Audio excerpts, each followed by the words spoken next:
No, I missed this whole thing. I'm just, I don't know what happened, just went right by me. When somebody said, oh, yeah, yeah.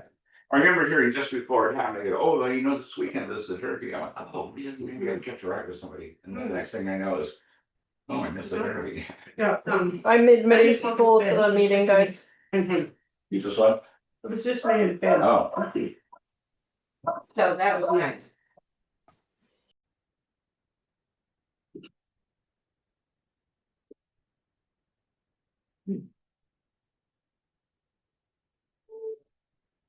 So since they're free on Wednesdays, I give everybody one. thank you.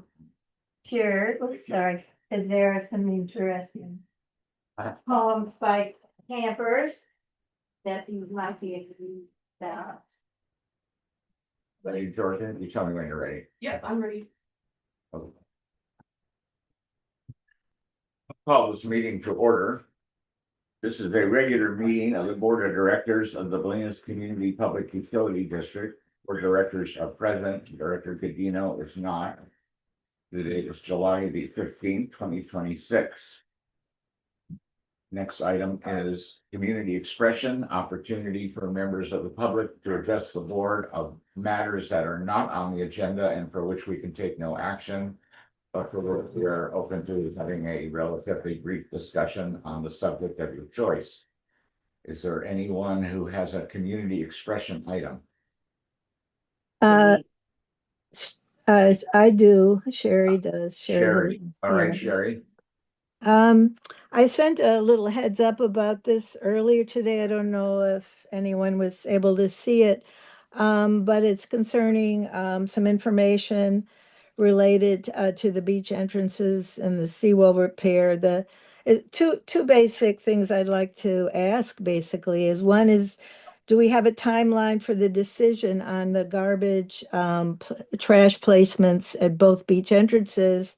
And several of us in Kirsten can amplify this if necessary, but several of us have been talking about what to do. And we want to have a meeting, but the question is, when does this decision need to be made for Brighton Avenue? Because they're working on the seawall repair quite diligently right now. And the plan is to remove what's there and put trash cans, receptacles across the street. So there are some controversies about what to do.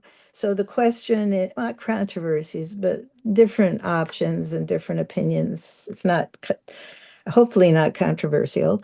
So when do people need to know what to do? That's the first question. And then just a second, just to get it all out right now, is how public information about the seawall repair project is being made, because it's really hard to figure out where to find it. I looked at the July 6th meeting and at the reports, but I don't think a lot of people are going to go through all that. And then the plan is 44 pages.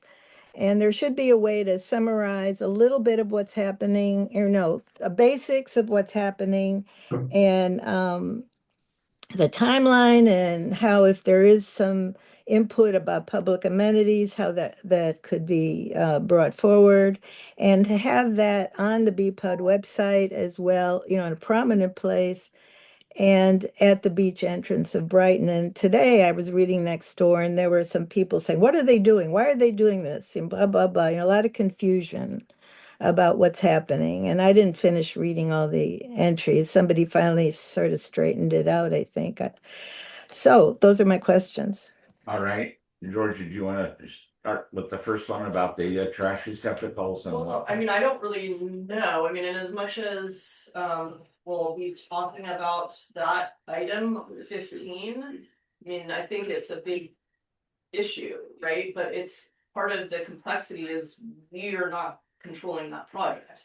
As you know, and if I would encourage people to go and watch the January 6th meeting, which is on YouTube, which we had to call as a special meeting because the purveyors of that project had not completed the easement and all of these other aspects of the project that they needed to complete. So, I mean, I appreciate, Sherry, your frustration, but I also don't know that the BPUD is even best positioned to communicate what is effectively at this point a private project. We are not co-applicants on that project.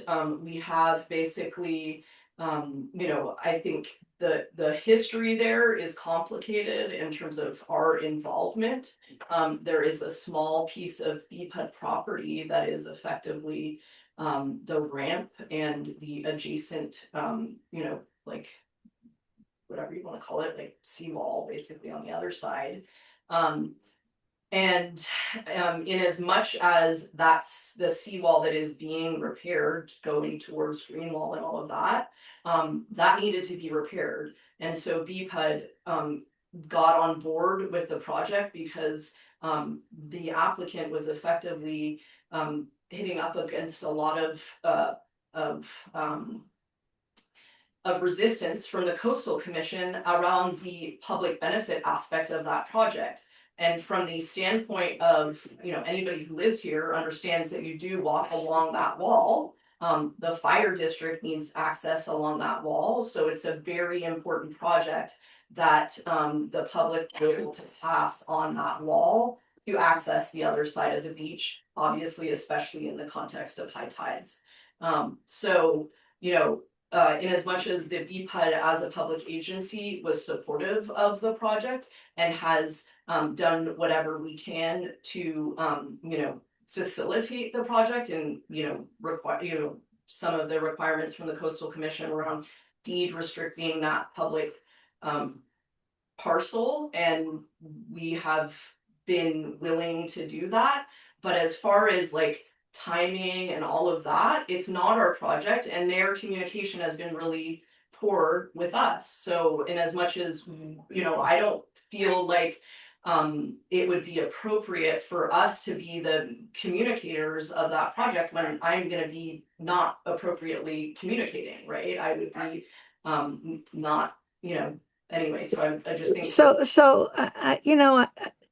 it seems like somebody should ask them when they're going to take apart the trash cans and move them and brighten. And if BPUD can't do it, then members of the community should get together and talk to them. I don't think it's a big yeah, no, I mean, Sherry, to be clear, I think it's totally appropriate for me to interact with whomever, the project manager. I just want to say the communication's been really poor. So I can reach out to them and I can say, hey, when is this decision going to be made around where, the garbage, and when do you need explicit public input from us on what our 2 cents are on this? However, we've already relayed that in the form of the January 6th meeting. And that July. Sorry, July 6th. And that was, essentially that you need to, and I mean, we have items on tonight that list everything that we purveyed to it, or that we delineated in the July 6th meeting that were ultimately relayed to their council and project manager. Right. So, They show the location of the receptacles on their plans.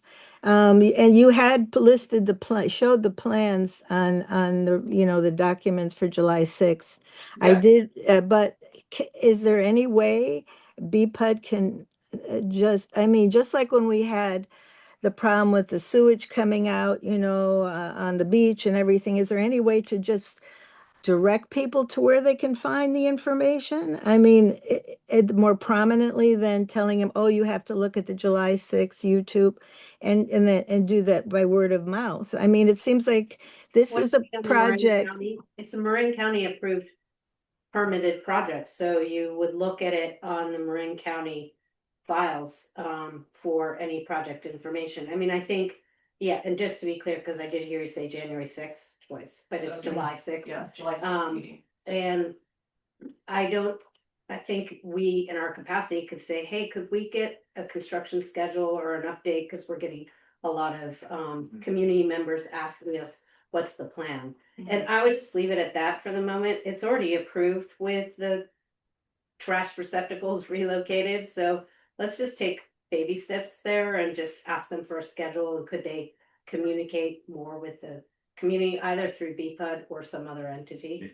Yeah, I would chime in on that also, that at our meeting, we had the plans in front of us. And it did include depictions of where the trash receptacles would go. And we all had our own board description or discussion on whether those receptacles were even gonna be sufficient. They didn't seem to have enough of them.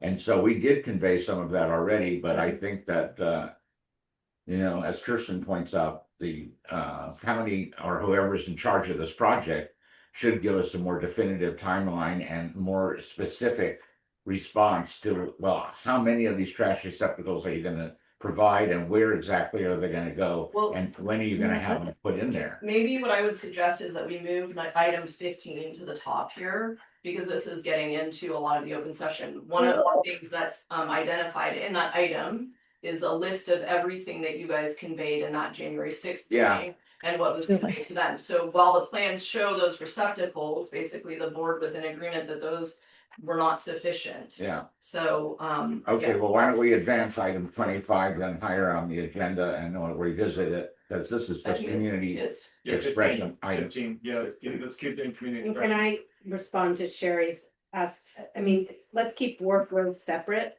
but at the last BPUD meeting we had, I agreed with the BDOG newly formed entity or voluntary committee, that we would try and get all the agencies together at our next quarterly meeting, which is September 8th. And then I would work with Georgia to identify who those people are, whether it's the Recology, whether it's the fire department for their turnaround. I'm talking just about Wharf Road. Whether it's, DPW, the Bolinas Community Center. All the Run both agencies. clubs, yeah, I know Run it's both like clubs. a Okay, forgot ridiculous about Run number both. of Yeah. people. But But so I targeted September 8th. Well, that's when our next quarterly is, but could we leave that, Sherry, as a response that I will work with Georgia to see? well, September 8th might be too late. The problem is, the for meeting, Wharf Road? no, not Wharf Road, for, I'm only talking about Wharf Road, Sherry. well, what are we gonna do about Brighton? Because there are issues about the Brighton, which you guys have just said yourself.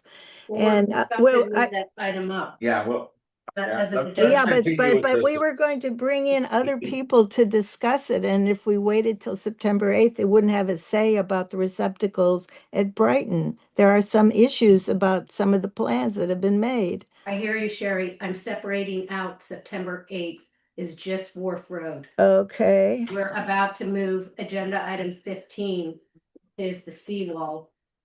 yeah, I We'll- understand. We'll move that up on the agenda, but right now we're doing community expression, so you have expressed your views about that. Okay, And we will advance it on the agenda, and then we can have this discussion all further. right, Any okay. other community expression items from members of the audience or the board? Well, Yeah. I wish to speak. Okay, go ahead, Janine. Okay, it overlaps, but there is currently a lot of interest in the solution for whatever happens on Brighton. And there is indeed sort of a lack of information. And once again, I mean, if the county had a QR code, it'd be so easy for people to find the overall plans for the seawall and what's going on, but that's another item. The main thing is that it's not just about what size bins, how many bins. There's currently, right now, the raccoons get into the 64-gallon bins. Some have died in there. They tip them over. There's a big rodent and critter infestation, and also the idea of putting entire recycle bins, I mean, not recycle, dumpsters there, which, and accumulating garbage over days or a week, and the smell, the neighbors have to be considered, and the neighbors are very interested in input. So Kirsten, Yes, is it the meeting that is coming up? There's nothing set up for the Brighton Avenue issues, right? Only for Wharf. Is that correct? No, item 15 on the agenda, it says review of 100 Brighton seawall project. And we believe that that discussion would include the receptacles that we're talking about at the top of the ramp. Right, I understand that. I'm asking Kirsten if there will be a separate public meeting, as there will be for Wharf. Will there be a similar meeting for Brighton Avenue? Can Okay. we discuss that in a few moments when we get to item number 15? Sure. Okay. So all I can commit to in this community public expression is September 8th for Wharf Road. Okay. It's a general subject. I think we'll deal with both. Okay. And, Mhm. all right. Any others? I think Susan, you had your hand up. I think the answer is yes, but I just wanna make sure. For the little old ladies that try to get down to the beach, will there be handrails? Yeah, I think the public, I just want to make sure we're just clear because in terms of the organization of our meetings. Public comment should really be for stuff that's not on our agenda, and everything we've discussed up to here, I think really fits under the item 15. Yeah. Can Yeah. you just move that forward, let's start talking, because it seems like So- a lot of people are interested in the 100 Brighton project. So in answer to your question, yes, that's part of the discussion about the seawall project. Okay. Any other community expression items? It doesn't appear to be any others. So the next item on the agenda is consider amending the order of items on the agenda. And I think that we've just agreed we should take item 15. And should we just make that the next item on the agenda? Or do you want? Yeah. What do you And think? then, I don't know. I guess we could wait, I was expecting perhaps, Janice and John in this meeting related to, the tree item. But I don't see them, so we can just move ahead. All right, so considering the people who are present both on Zoom and in person. It seems like it's appropriate then to move item 15 up to be the next item. So can I get a motion to do that, please? So move. Thank you. Is there a second? Second. All in favor? Aye. Aye, okay, so with that. I'm now gonna call item 15 on the agenda.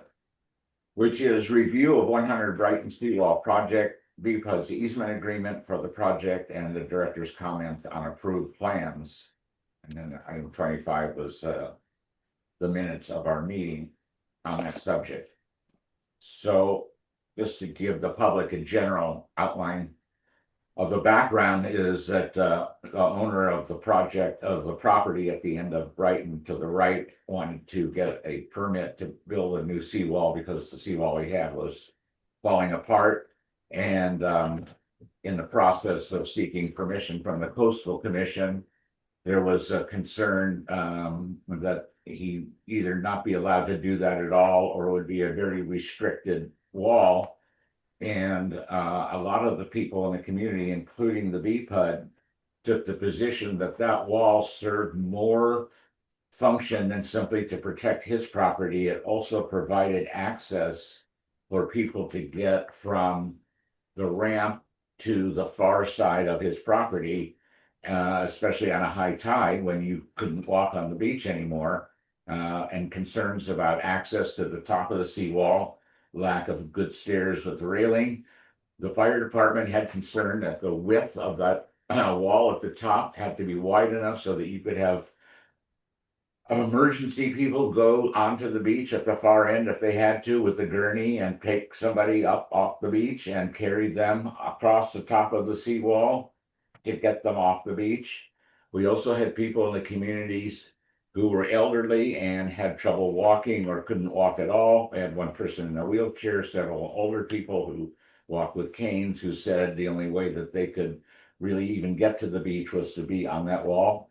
And several of them said they can't get to the beach, but they use the top of the wall as a place to come and sit, because it gave them an opportunity to look at the ocean without having the physical constraints of not being able to walk on the beach.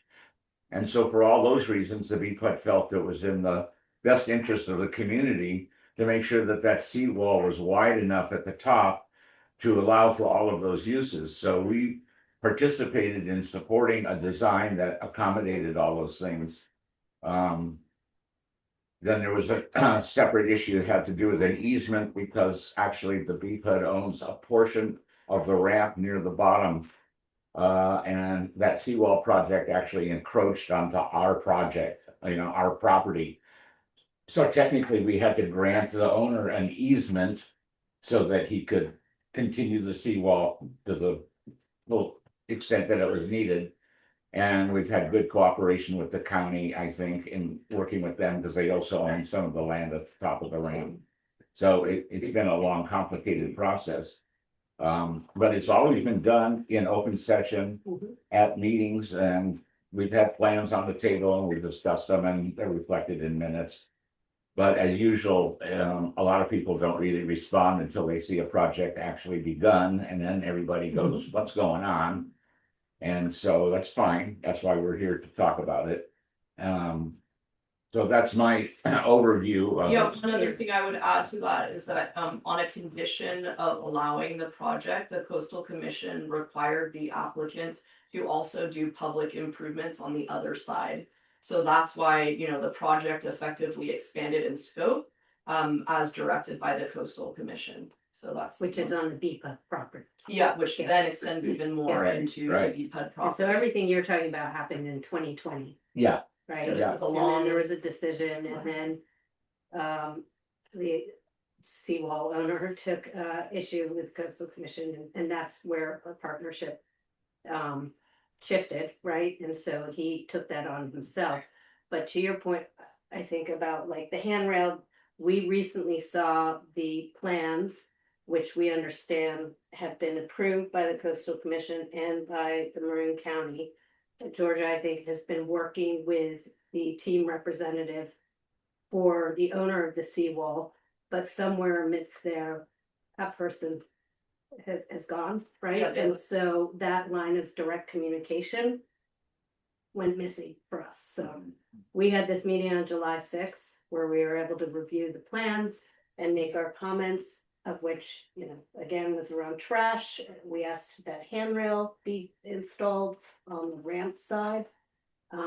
And so we had a number of other comments, and I don't know, is the intent to review those tonight? Yeah, I think so, just because that seems most pertinent. So one of the things that is on this item, as you can see, it was the, you guys in that January 6th meeting directed us. July 6th. God. And it's also. What a freak There people. was no insurrection. That's why I'm saying it. Yeah, and also it's item 26 Yeah, on the July agenda. 6th, I'm sorry. July 6th meeting was, you guys directed us in that meeting, BPUD staff, to execute the easement agreement. So that's coming forward as a recorded easement. For them to build on our property. Yes, exactly, and you can see there's all kinds of exhibits. If anyone wants to look at that, that material is all online in reference to this meeting. It is very, very long, Jack, so we didn't print out the whole thing for your, Is that 115 pages? yes, yeah, exactly, and so then the other thing that you guys directed us to do in that meeting, and was all covered in the open session that is on YouTube. You gave comments regarding the plans and other concerns. So I, delineated those comments, passed them on to council, that those comments have been passed on to their council. Okay. So the, if you go to tonight's meeting materials, there is the review of 100 Brighton Seawall project, BCPUD's easement agreement for the project, director's comments on approved plans, and then there's 15 additional materials, board comments on plans, and there is also the certification of insurance. So that was something that the board was also asking about. So just wanted to, I think the most pertinent thing that people have raised questions about in the public comment to this meeting that are relevant are that second document, item 15, additional comments or additional materials. So I'm just going to take people, because this is effectively a review of the July 6th meeting. Okay, so detailed comment, and I'm just going to read it because I think a lot of people here are here expressly for this. So the board supports the project moving forward and is not seeking to delay construction. This is just to provide some context. Effectively, what happened was they started to undertake the work. We then reached out to them and said, we haven't even completed this easement. You guys need to stop whatever you're doing. This is not appropriate. So that's what led to the special meeting being called on July 6th. Okay, so the following comments are intended as refinements, clarification, and protection of BCPUD's interest. The comments 1 through 9 below were relayed to the 100 Brighton project team following BCPUD's special meeting on July 6, 2026. In addition, the BCPUD staff has received a certificate of liability insurance naming BCPUD as additional insured, which is attached at the end of this document. Okay, so in terms of the detailed comments on the plans, one had all to do with trash and recycling facilities. I just want to clarify, Janine, because I think that you were probably looking at the diagram, because basically what happened was that project team reached out to me, and again, this was all covered in that July 6th meeting, reached out to me to relay their plans. I looked at the plans. They had one trash receptacle that was way at the back that was totally inaccessible.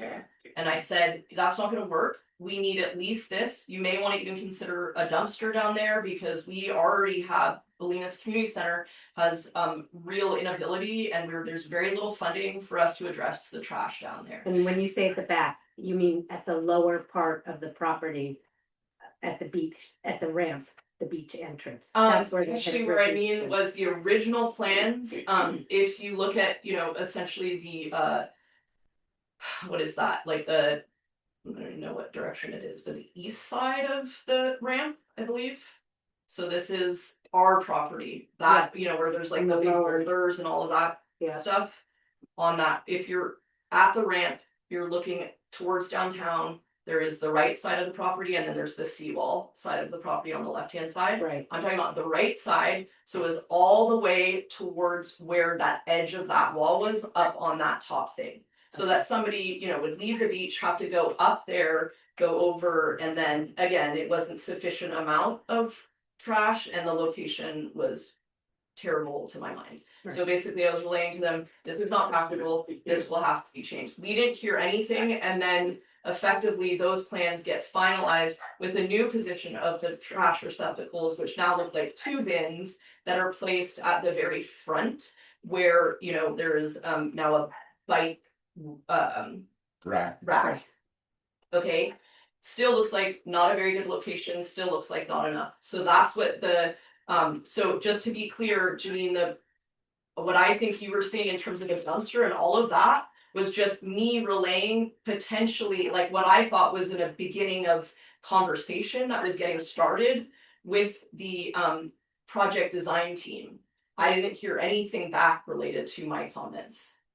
So that I would not put a lot of stock into what was being proposed by me and what you see as, the color bins on that diagram. What I would put stock in is the comments that were actually made from the board in that July 6th meeting, which were the location needs to be accessible from the public, and you need to have at least the amount of receptacles that are there currently, which is currently 3 recycling bins and 2 garbage bins. So that's the extent of what was communicated with them. I will continue to communicate to the project team. Again, it's contingent on their communication. Like, I can't guarantee this, but I will reach out to them and say, hey, when is the decision around this, the garbage bin is going to be made? And to the extent that our, the community can have another opportunity in a public meeting to beyond what the board has already relayed here, have an opportunity to come together and define those, add to those comments, I will do that. Okay, so the board and public comment raised concerns regarding both the placement and capacity of the proposed trash and recycling facilities. The proposed receptacle location behind the bike rack may limit accessibility and functionality. Board and staff noted that the site currently serviced with multiple receptacles, and that Recology has indicated a willingness to service up to 3 64-gallon garbage containers and 3 64-gallon recycling containers. Another point that you made, that is just basically the you know, what they are willing to do. Recology has said they're willing to work with different types of containers. So if we need something that is like lockbox or whatever, that's, they said that they're willing to do that. So I think I would not, again, put a lot of stock into, oh, this is what the finalized plans are based on, you know, the diagram that I drew up. The current plans appear to show only one garbage receptacle and one recycling receptacle, which may not provide adequate capacity for anticipated public use. The board requests reconsideration of both the location and quantity of trash and recycling receptacles to ensure adequate capacity, accessibility, and serviceability. So that was basically all the comments on the trash. Could I say something? I have my I hand up. really just prefer if she went through the. Oh, okay, I was just talking, I'm only interested in the trash, but okay. I mean, I'm interested, but Improvements, I'm just gonna keep going. Yes. Okay. The board sorry. requests that a handrail, this is related to your question, Susan, the board requests that a handrail be added along the east side of the beach access ramp, again, that's the BCPUD side of it. On the BCPUD owned side. The board believes a handrail would improve safety, accessibility for the public. The board requests assurance that any portions of the beach ramp impacted by construction activities will be restored upon completion of the project. Specifically, the board requests that the ramp be returned to a safe, usable condition equal to or better than its pre-construction condition. Bike rack location, that's moving on from the ramp. The board requests review of the proposed bike rack location to ensure it does not impede pedestrian circulation, emergency access, maintenance activities, or access to trash and recycling facilities. Signage. The board noted that the plans do not clearly identify location for public signage. The board recommends incorporating designated locations for signage within the final plan set. Additional board concerns and request for clarification. So that was basically your detailed comments on the plans themselves. Maintenance obligations. The board requests confirmation that long-term maintenance responsibilities for all public access improvements are clearly assigned and documented. The board requests clarification that maintenance obligations include the management and maintenance of hazardous trees adjacent to overlooks, public access areas, and project improvements. The board seeks assurance that future maintenance responsibilities will not become the responsibility of BCPUD unless specifically agreed to. Okay, the next set of comments all relate to the deed restriction and existing encroachments.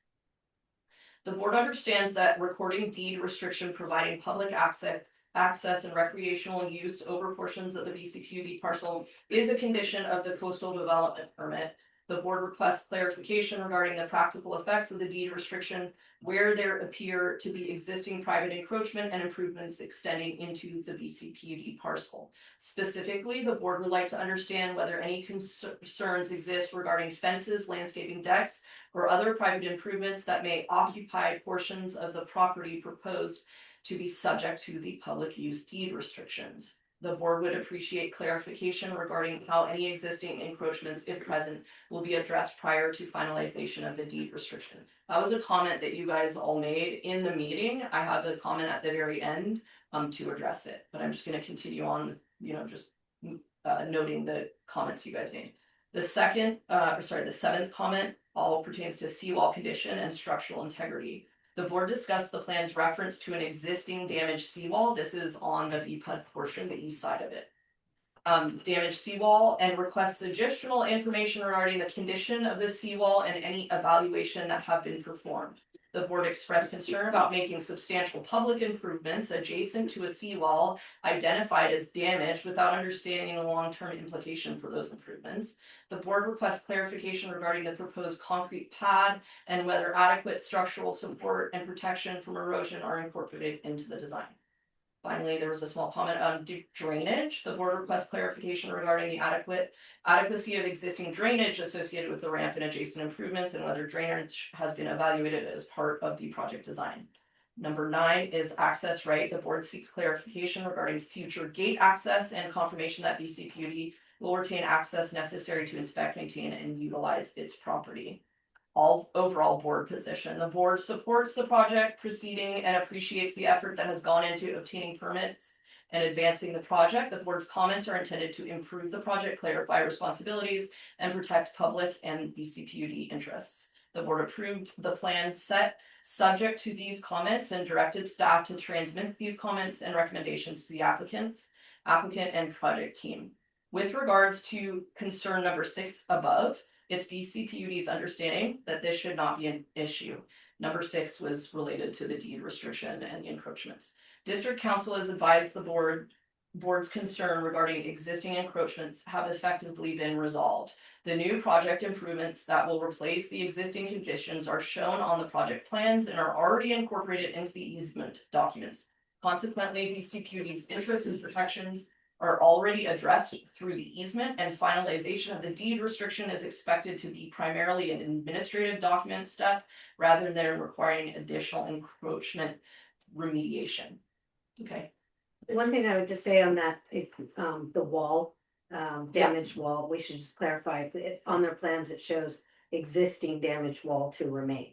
And so our question was, why do all this improvement without Yes. telling us have you assessed how much damage is on that wall and why is it not being fixed in order to support the improvements above? So Yeah. that wasn't clear in that way. Did we ask for a response? I know we said we don't want To all to of them. impact their schedule, but if they're under construction and Sherry and Janine are saying, hey, when do we get an opportunity to comment? Did we say we'd like a response to our comments within 2 weeks or? No, we didn't specify the timing. I think, they've been relayed to their council. I can go back to our council and ask, hey, when can we expect, in as much as some of these comments are obviously comments and some are actually questions, when can we expect to receive response to or, specific questions? What if we would be more assertive than that and say that at tonight's meeting, members of the public have expressed concern over some of the issues that are in our comment letter, and since there doesn't seem to be a time frame, it's necessary for us to have a response by whatever date we agree upon, so that we can then convey that information to members of the public, rather than ask them when they might be getting back to us. Yeah, that's fine. I Whatever you guys wanna. I look at bookends. I Yeah, like bookends. Yeah. And Milestones when you think that there's a reasonable amount of time for them to respond to this. so if you wrote that letter after July the 6th, 3 weeks End of seems month, reasonable. End of July, given to the end of the Yeah. month, okay, that's 2 more. more than 2 weeks from tonight. So by the 31st of July, we need a response to all of the concerns and questions that we have from that letter. And that way we Well, their can, response might be, we acknowledge receipt of your letter, we Yeah. need more time, right? But Yeah. yeah, well, I would ask for substantive responses, so that we can inform the public on what the plans are. In other words, I don't want them to get back to us and say, yeah, that's a good point about the garbage receptacles, we'll get back to you on that. I actually think they could say, thanks for your comments, it's already been approved. Yeah, we already have the permit. Yeah, I mean, that is the, I mean, they could Position take that we hold. position, yeah. right? Yeah. And we'd like to try and work with them on what we think the community would like us to speak to, which are all those comments in there. Is there an opportunity for our, Yeah, community input, our input to reassess some of the location of the racks, the handrails, the signage, the ecology. And I think the important thing for the public to appreciate that is at this point, I think small amendments to their plans are feasible, will Yeah. not drag the project out. But it's like, as far as again, just coming back to the comments I was making those comments before plans were finalized and approved, was my understanding. That's why I was asking for broader things of, hey, what about putting a small shed here where you could have actually a covered dumpster, right? That ship is effectively sailed. They're not gonna be able to approve major, improvements that are going into the county right of way and stuff like that. So, it's gonna be more like, that's, I think, where, our comments, if we give them something expressly, it needs to be accessible to the public, and then we define accessible, and we say, and it needs to be this many, rodent proof, blah, blah, blah. Garbages and recycling bins, I think that's ultimately where we're gonna be most impacting. the final, like, what actually gets done in the end. Yeah, Did we address that letter to the county? Cause it really should have been the county who should have brought it to our attention that this was the plan being proposed. Did we have any comments? Did the Bolinas community have any comments before the county approved it? I know we're addressing the letter to AMJT, but I actually feel like it should be going to the county. Yeah, I mean, I can talk to county staff around how all of this went down. I think your speculation that this was done through some like emergency All right. docket is probably why these channels didn't feel like they were relayed to the public in the normal format, right? I mean, we didn't even get a letter about the project. Or the Yeah. fire department. Yeah. Right. Okay, I think that would be great if you can get that clarity from the county. so now having heard that, there's members of the public here in this room and also on Zoom. I'd like to know whether there's additional feedback that you'd like to give us that we could convey in light of what we've already conveyed, or if you have questions about the project. Yeah, I just wanted, is it okay if I speak now? Yeah, Okay, two things. I didn't plan to propose some options without consulting with other neighbors, but I think there's two important things. One is back into the type of cans. If Recology can provide the appropriate public use cans, then that's great. There's still the issue of collection, and I don't want to go deep into that, but it did, from a bigger view, looking at this, the county park is a block away. They have garbage cans, they have bathrooms. People walk to their vehicle to the park. And that's at the right near where the other garbage cans are, and they don't park right up against the beach. Why not just put signage, direct people to go to the county park to get rid of their garbage? I mean, any garbage at the ocean is going to pollute the area. The neighbors are going to suffer. And I just feel that, yes, I mean, if this is what the community wants, garbage cans at the beach, and if it's required, it has to be the very best kind of cans that, and I've seen some in Berkeley that are excellent, they use at parks that really know how to handle high use, can compact and all kinds of things like that. I sent that to Kirsten, information. But why not just say, go to the park and dump your garbage, for goodness sake? When you're at Stinson Beach, you walk a little bit to the garbage. When you're walking your dog, you have to find a public area to dump your poop bag. I don't know why we're so fixated on having the trash basically next to a residential property is what it's been. And where, everybody's going to pass to get to the beach. So here's a bunch of garbage. So I don't know if this is a popular view, but I think it should be considered. well, I would tell you that over the years that I've been on this board, this subject has periodically come up. And every time that what we discovered is that when people are picking up their garbage and coming off the beach, by the time they get to the top of the ramp, they're ready to let it go. Yeah. And I think that in the past, we've actually had signs that directed them to garbage cans that were on near the tennis courts. And in general, they didn't take it any further than the top of the ramp. Really? Well, We had the What- same experience, I think, at the end of Wharf Road, where we were trying to move some of the garbage containers. Do you remember that, I Jenny? certainly do. And people, it's just the nature of, it's human nature, I guess. Yeah. They won't carry their garbage any further than So once you're they get. saying that no garbage cans, no recycling, and people were putting stuff at the top of the ramp? They were just leaving their bags of garbage. And They the were just- first cans of the first neighbors who lived there too. Yeah, or they would use people's private garbage cans. In other They words, get filled with animal poop bags. it's true. Yeah, I mean, I'm sorry to say that, Sherry, but that was what we had found. I'm glad you remember that too, Jenny, because it's been a long time. but But I want to say that on Wharf Road, without the cans, it's been the cleanest it's ever been with the help of the community center. Oh, Just- yeah. Like if you have community people who are volunteering to help work on that, then it definitely works, you know? But I have to say that we've been getting a trove of emails sent to us of basically people dumping garbage at Wharf without the garbage cans. So whether that's before the community members have come there and cleaned it up,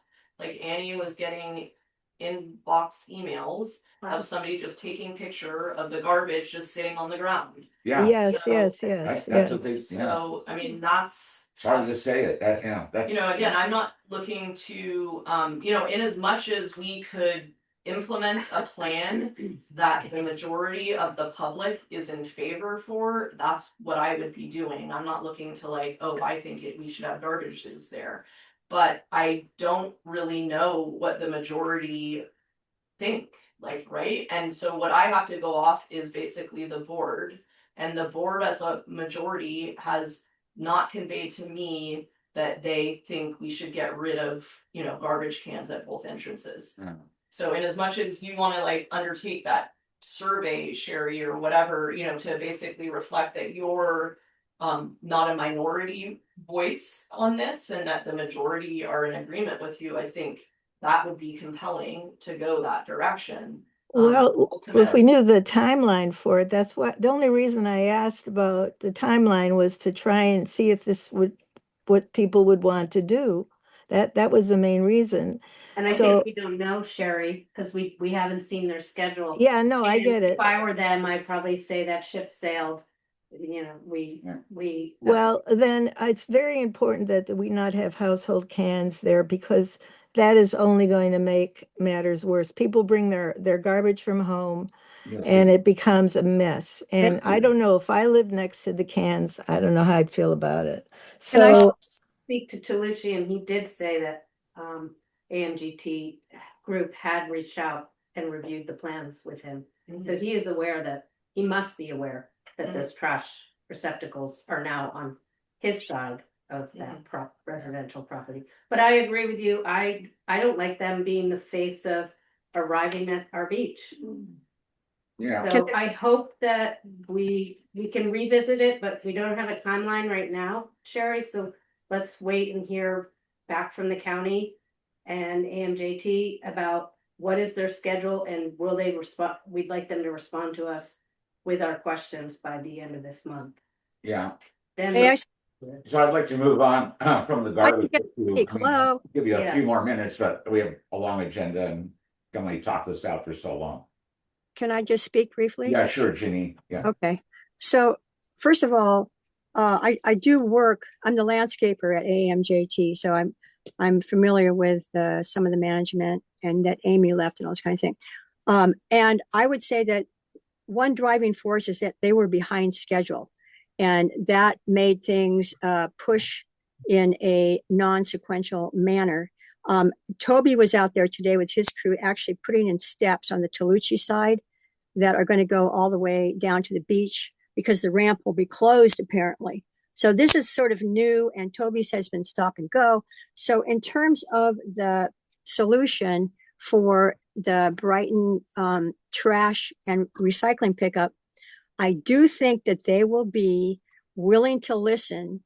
I do think that there will be a consensus from neighbors and community about the best decision for there. Of course, hopefully with the BPUD approval, because there's a lot of emails going back and forth right now.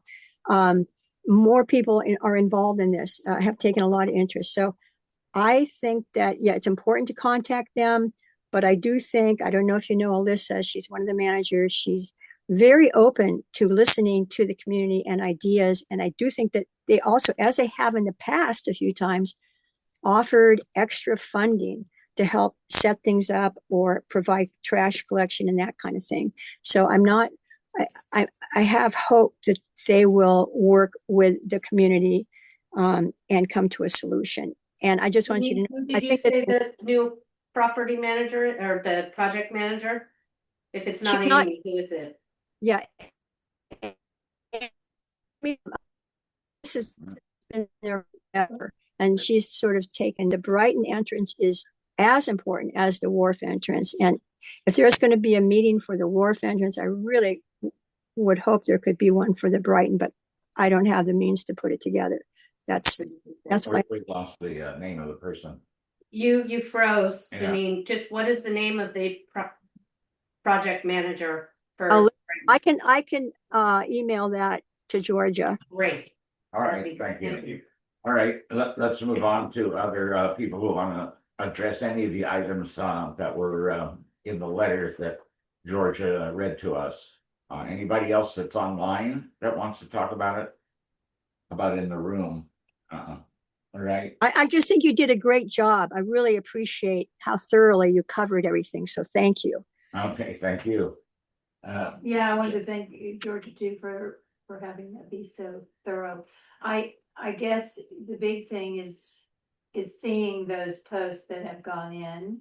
And I guess what makes, what comes to my mind, and probably others as well, if those posts are going to be permanent posts, and if those posts are going to be permanent posts, I haven't been able to see from plans, which maybe just my inability to see those, what happens around those posts with people who are surfing. Is this on the BPUD side? No. No. No, it's where the seawall is being reconstructed, and those giant Oh, posts okay, are yeah. going in the water actually at some point when the tide is coming in. So that means that what's gonna happen under there and around them when there are people who are surfing or in the water, or they're gonna run into those posts, or I just don't get kind of if that's a temporary thing in the construction, because I wasn't able to glean It's that. temporary. Not on the project plan, those posts, I think they're temporary for the construction phase. Because we need to let people know that then, because I didn't see them on the project plans, and I don't. so I was just thinking, wow, if some kid is on a skimboard or something and goes into those posts. So it would be good if we had a kind of an idea of how long those posts will be there and what is gonna be the way to keep people from being injured in using the water and in around those posts and walking like that. Yeah. You have your hand up too? Unless Yeah, I'm I'm kind of piggybacking on what Jenny was saying. So that's why I'm here basically, is I was on the beach and I saw these giant beams installed 12 feet out from where the current wall ends. And my understanding was they were rebuilding the wall, not expanding the wall. So I'm kind of curious about what the footprint of the new wall is going to be and how it's going to be different from the wall that's there currently.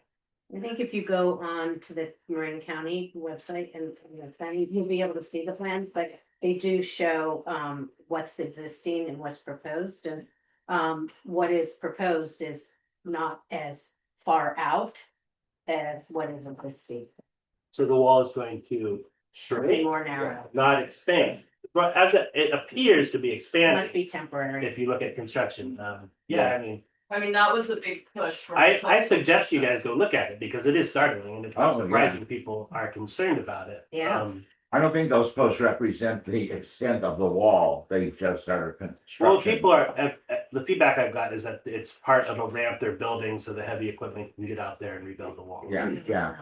But what you're telling me is that the wall that's planned to approve is going to be smaller, narrower More than the narrow. existing No, wall? no, And that was discussed in 2020. yeah, well, a little bit narrower, but that was our fight with them. They wanted, the coastal commission people wanted that wall top to be like 2 feet or 3 Right. feet wide.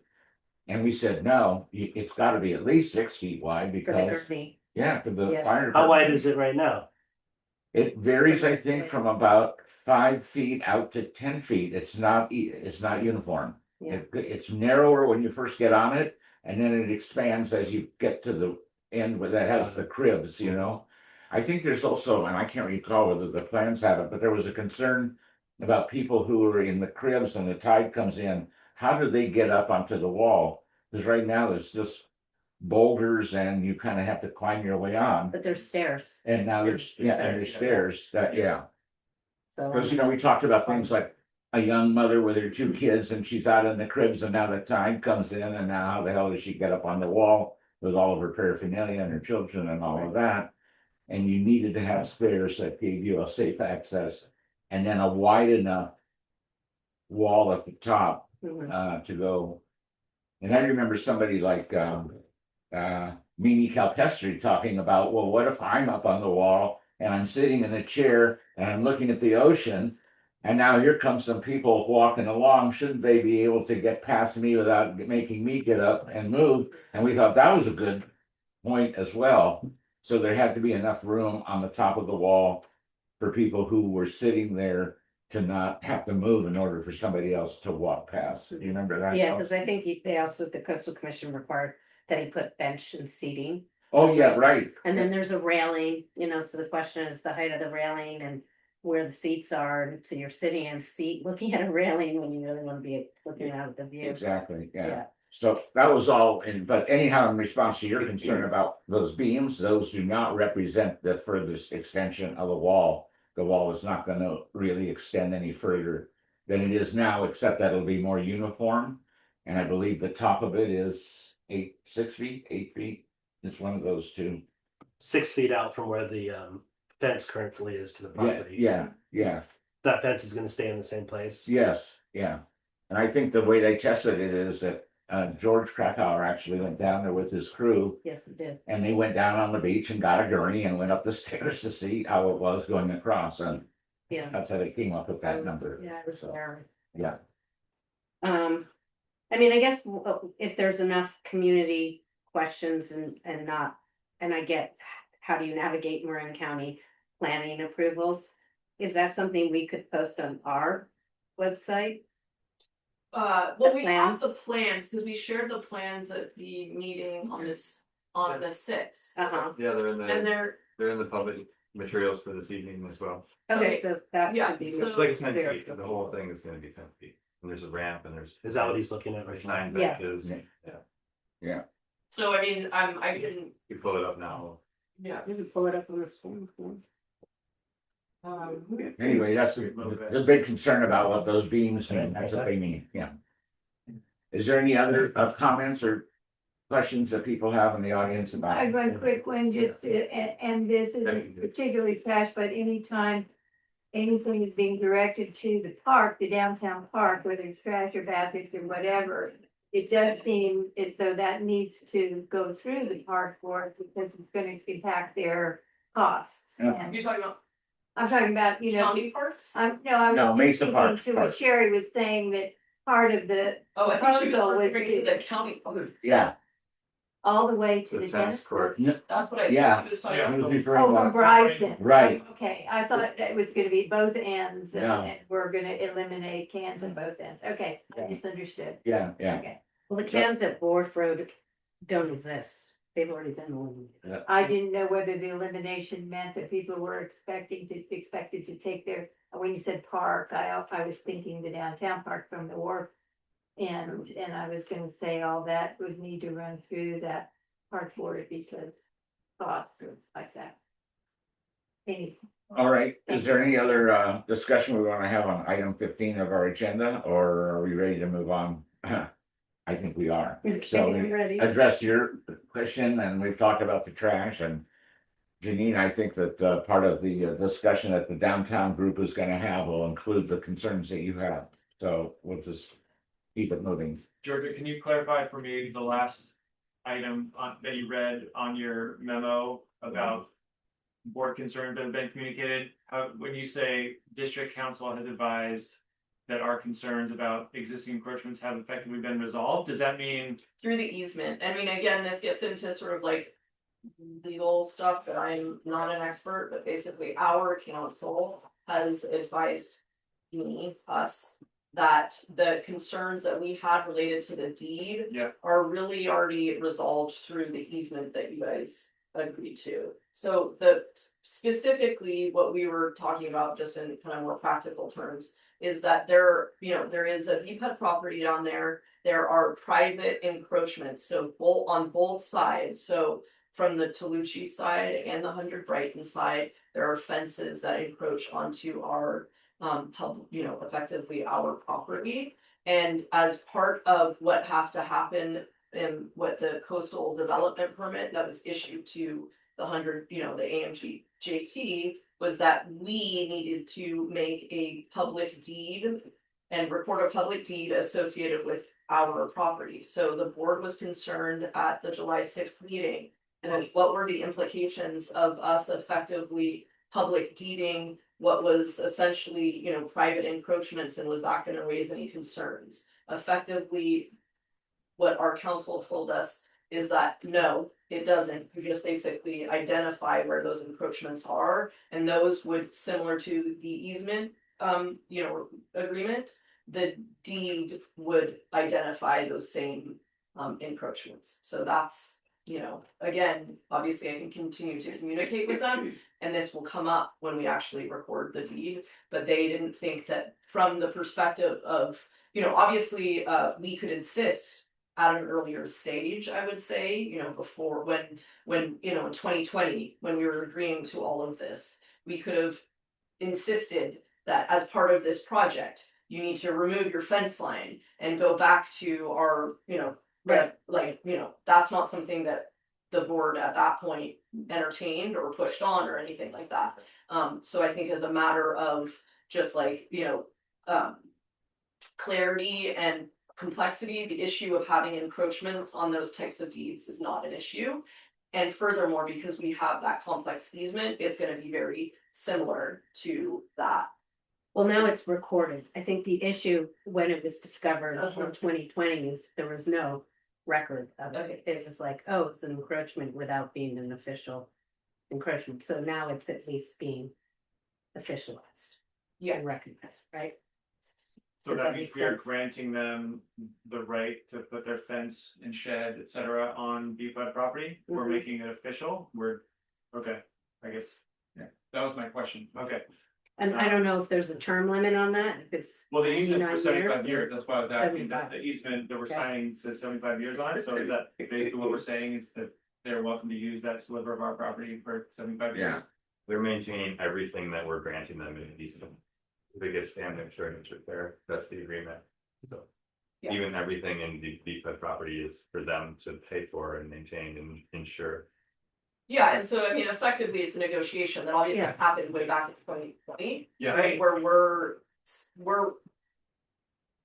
like as back laid out, especially because there were concessions made by the applicant. Mhm. Ultimately, the end product was something that the board felt best serves the public.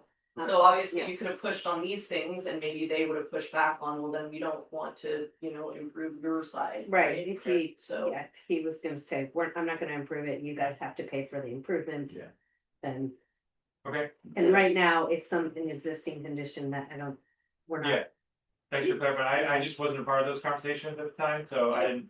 and I It think feels like that, we're bringing it up too late, basically, so, or Yeah, it's and already been. dealt I with. think Bring it what, up. and just to be clear, so the other issue that end of my memo is addressing is something completely different.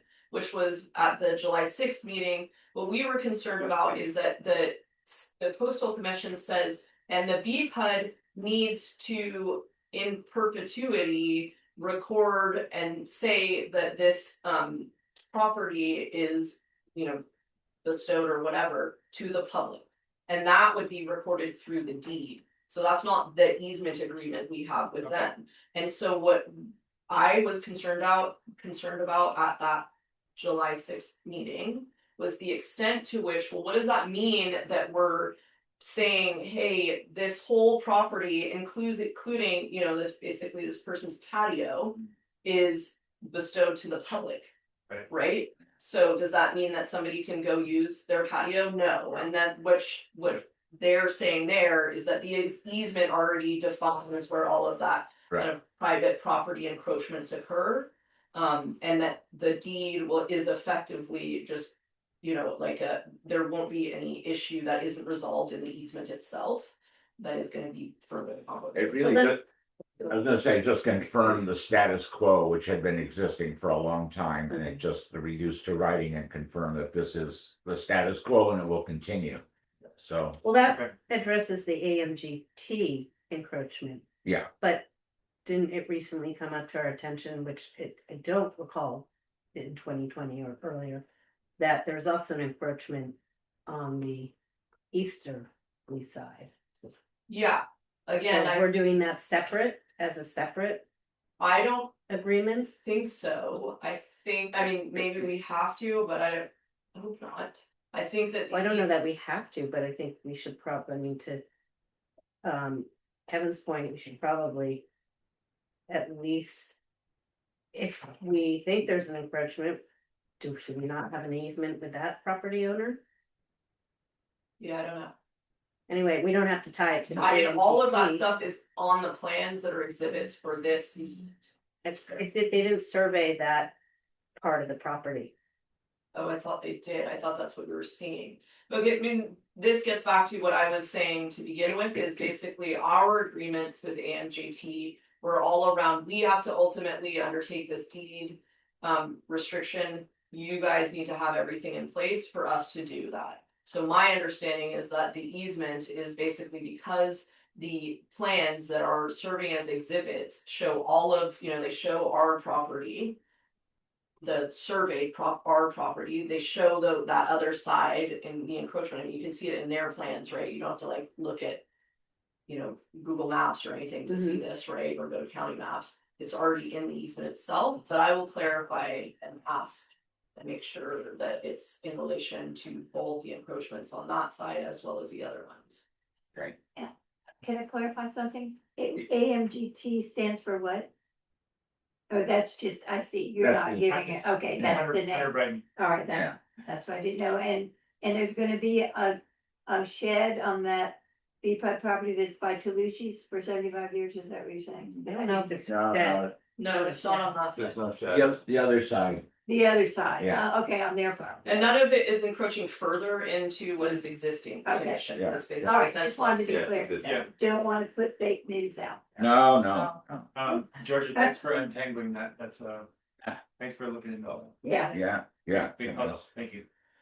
All right, I'm gonna move on to item 2. Do you think that item 2 is related to 10, 11, and 12, so that we should move it down there and discuss them all at the same time? Sure. Okay, so let's do that, and that way we can move on to item 3. Georgia, is there a way to change the viewpoint of the screen so we can see everybody? rather Yeah, than just the one I agree. person? Sure. Yes. It's good to know who's on there. Yeah.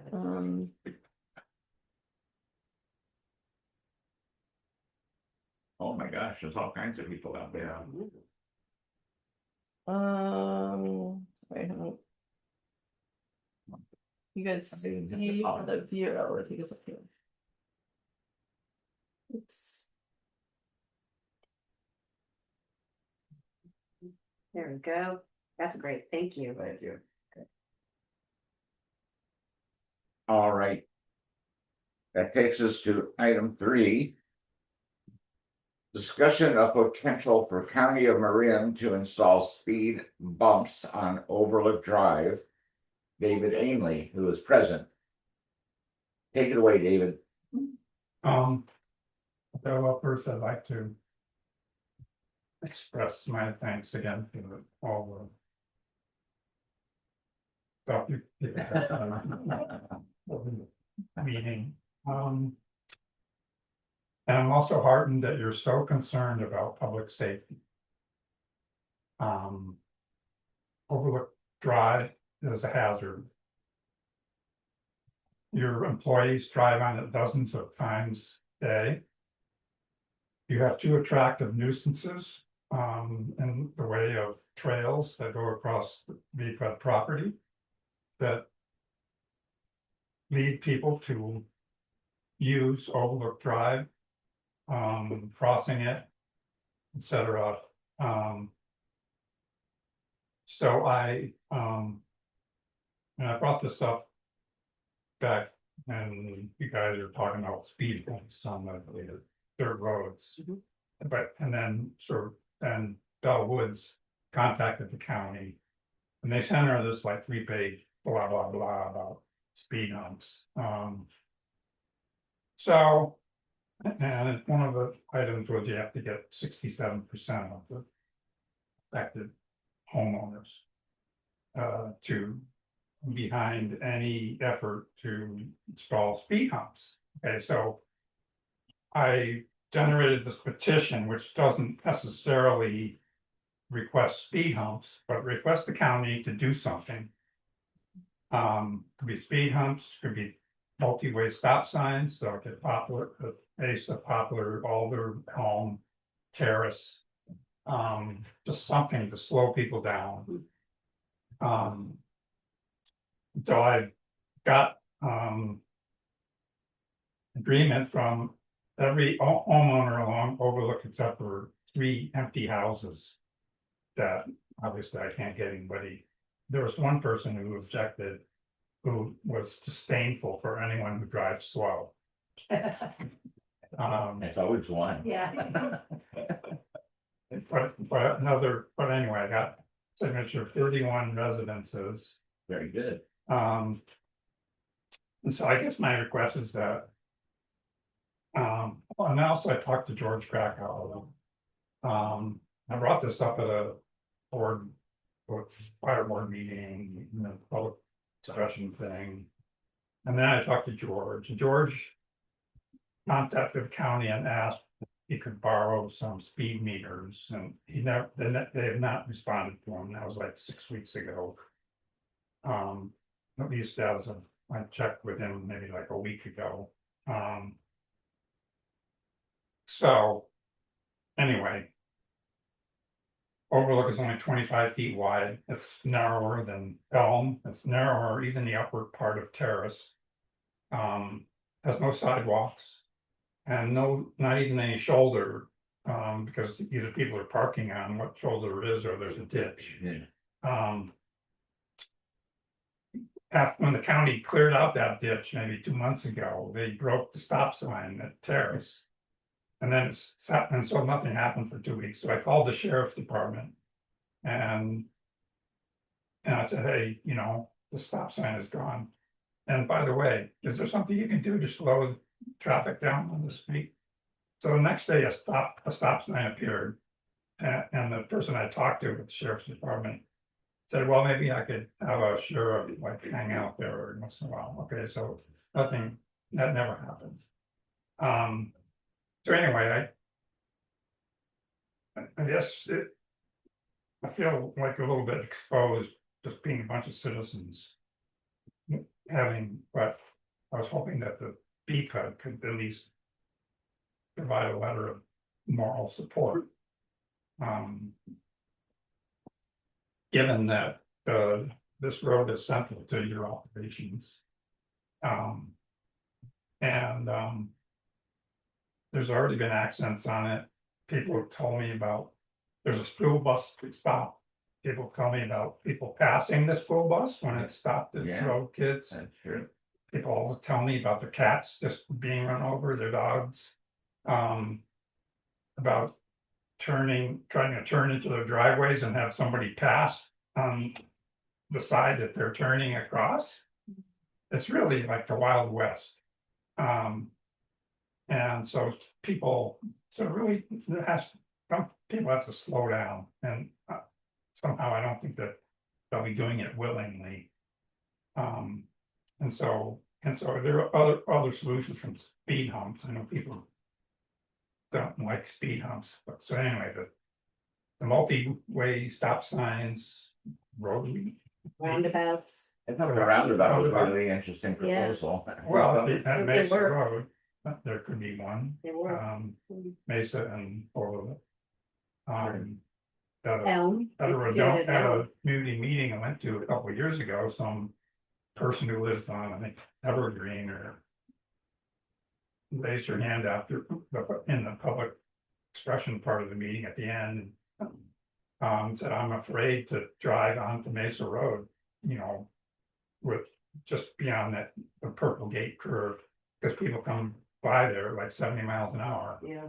And so Redoni had some French people in the back and said, well, we can't do anything unless the average speed is 8 miles an hour above the posted speed. Okay, well, so the county never did anything. Yeah. Posted speed on Overlook is 25. Mhm. I'm guessing, and confirmed by other people, that the average now is around 40. Yeah. And there are people that go like 70. So anyway, I was hoping that BPUD could provide a letter of support, Yeah, moral support. And then what are you, I mean, I would be in favor of that, sorry. yeah, no, I was just gonna go around the table and get the consensus of the board, so start with you. Yeah, I mean, I'm in favor of a letter and are we drafting it or are we asking? Yeah, it would come from Draft us it? saying that members of the community have expressed a desire to see something done Okay. to slow it down, and he presented evidence that you met their requirement, which is at least 2/3 of the people affected would be in support. So just having done this myself down on Wharf Road, the way, just similar to your approach, we got all the neighbors to sign and do a request, and then we worked closely with DPW on what the layout would look like. Is that what you're doing? Got all the signatures. No, I saw that, but I'm curious, what's the next step? So we can write a letter of support. Yeah, I get one from the fire chief because that was also key. They're kind of funny about speed humps, so he may have an opinion about. I don't know, George is very uncommittal, well, just about anything, but he did ask the county if he could borrow some speed meters, but they have not responded. So I mean, I recommend talked, getting a I'll letter just from fill in him. who I know, because I talked to George this week, with the request to put this on. My understanding, and maybe I was wrong, but, I think that he was, requesting that the county undertake, a, like, traffic review. Survey. Yeah, well, so where they put the strips down, I don't think that George was gonna do that I himself. didn't think so. And I think that his understanding is that DPW is aware of this. They are planning to conduct their study. I don't know when that is going to be, but it's possible, to your point, Dave, if the average speeds are indeed 40 miles per hour, then I think that's the point at which they need to come up with their solutions, whether that means that they're interacting directly with the community around whether folks want speed humps or not. Like, I'm not sure, because there's also just like restrictions based on the characteristics of the road, whether speed humps are, allowed. So anyway, that's what I would suggest is what you guys are talking about, which is write a letter of support. I would suggest, just like similar to what your survey says, it's not like, hey, we're requesting speed humps, but we are acknowledging your survey that the majority of constituents impacted directly by, elevated speeds on Overlook. And that this is a danger and needs to be addressed, and that would, and I can just, deliver that to whoever it makes sense to deliver it to. Yeah, I don't, Yeah, Department of Public Works, right? yeah, All you should get that to- traffic division, I think is. Yeah, I completely support it. I think supported it when Dave brought it up last year. My question is, there's some things that, just like in terms of the procedure, like there's a question about minor residential street versus evacuation route, which it says on here. Yeah. And then it says at least 7 neighbors sign a neighborhood action request form to start the process. And then the county issues the official petition to circulate. And then 67% of surrounding properties must support installation. And so what I'm gathering is that you have 7 people sign something, you submit it to the county, and then you get an official petition, and then everyone has to agree that speed humps are the solution if you're trying to hit this 2/3 vote. Is that what happened, or is that just like a self-initiated petition that you made? Well, I got this form, Is that what the county gave you? Bell got. Okay. Good. So are we like on the speed hump path, or do we just want to say No. like there is? Because that might be a completely different process than what this is outlining, because this says speed humps on county maintained roads. I think that, at least in my discussions with George, we are not necessarily on a speed hump like journey. Yeah, We are on the first, they need to assess basically Is it the engineering traffic study? conditions. yeah, And basically make sure that people are speeding and that this is because I think what happens is they have mandates. If people are speeding at a certain level, then effectively it triggers this whole thing. And if they're not, like you were saying, then maybe it's discretionary, or maybe they're not even allowed to, I don't know. But it's going through a course of basically evaluating whether people are speeding along Overlook. And then I think the solutions are, you know, like multifaceted. I guess what I'm getting at is Yeah. the letter to the County of Marin Public Works doesn't make a request. There's no request here. It says there's speeding, accidents have occurred. We want to do something, but it doesn't say like why you're signing. And so I just want to make sure that, Who, his letter? yeah, Oh, I don't think, I mean, you guys would write your own letter.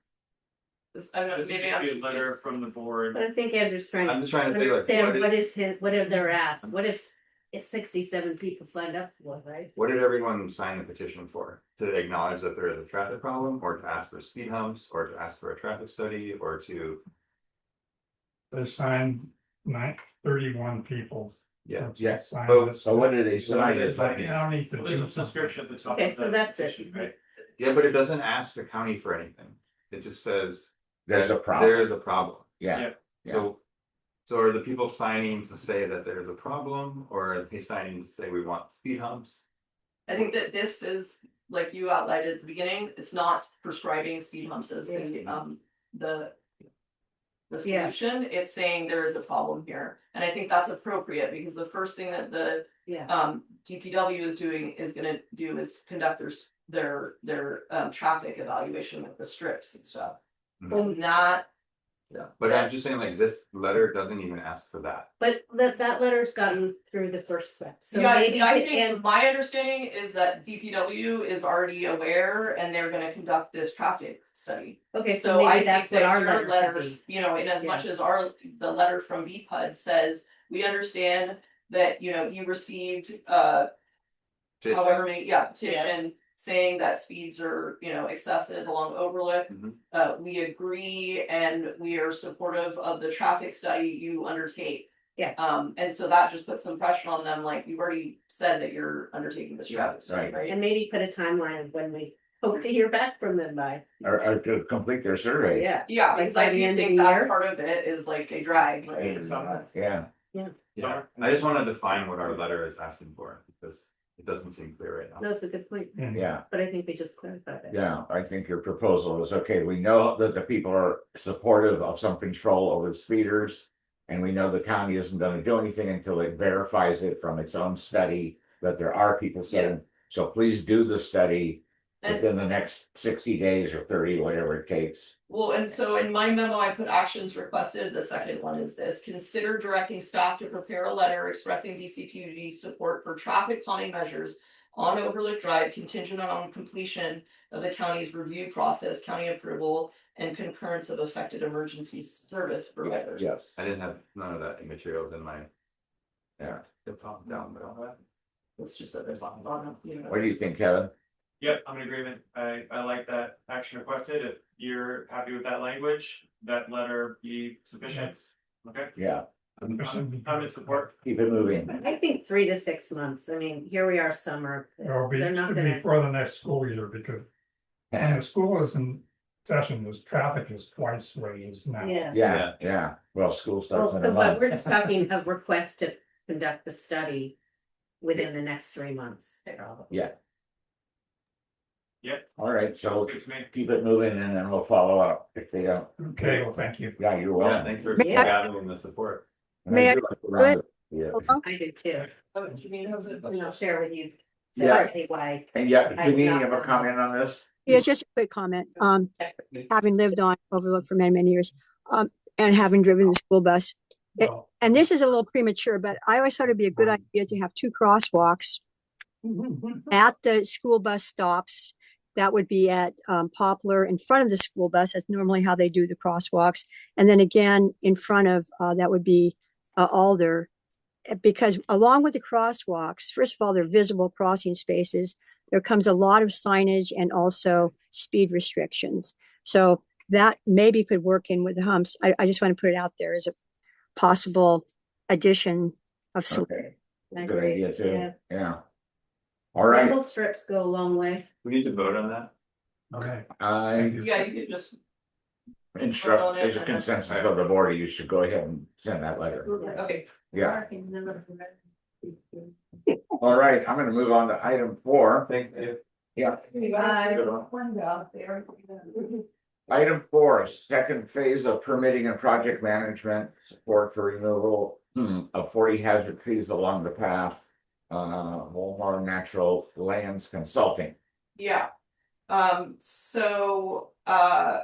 This is a punch list that Volmar prepared. So sorry, to provide some context here. As you guys remember, a few months ago, you approved moving forward or approved a proposal from Walmart for the initial phase of approval of the CEQA exemption associated with the governor's executive order that we pursued. This is very similar to the roadside MWPA project, but this was a separate project that was spearheaded by us. We are the only applicant on that, and it has to do with hazard trees that line the pedestrian bike path. Okay, so we've received our approval for that removal. So this was basically, it's a good first step. But you can see, as I've said, while this is a expediting of that process, it doesn't mean that you don't have to go through pretty rigorous preparation of studies. And so, for instance, you can see these are sensitive biological resources, etc.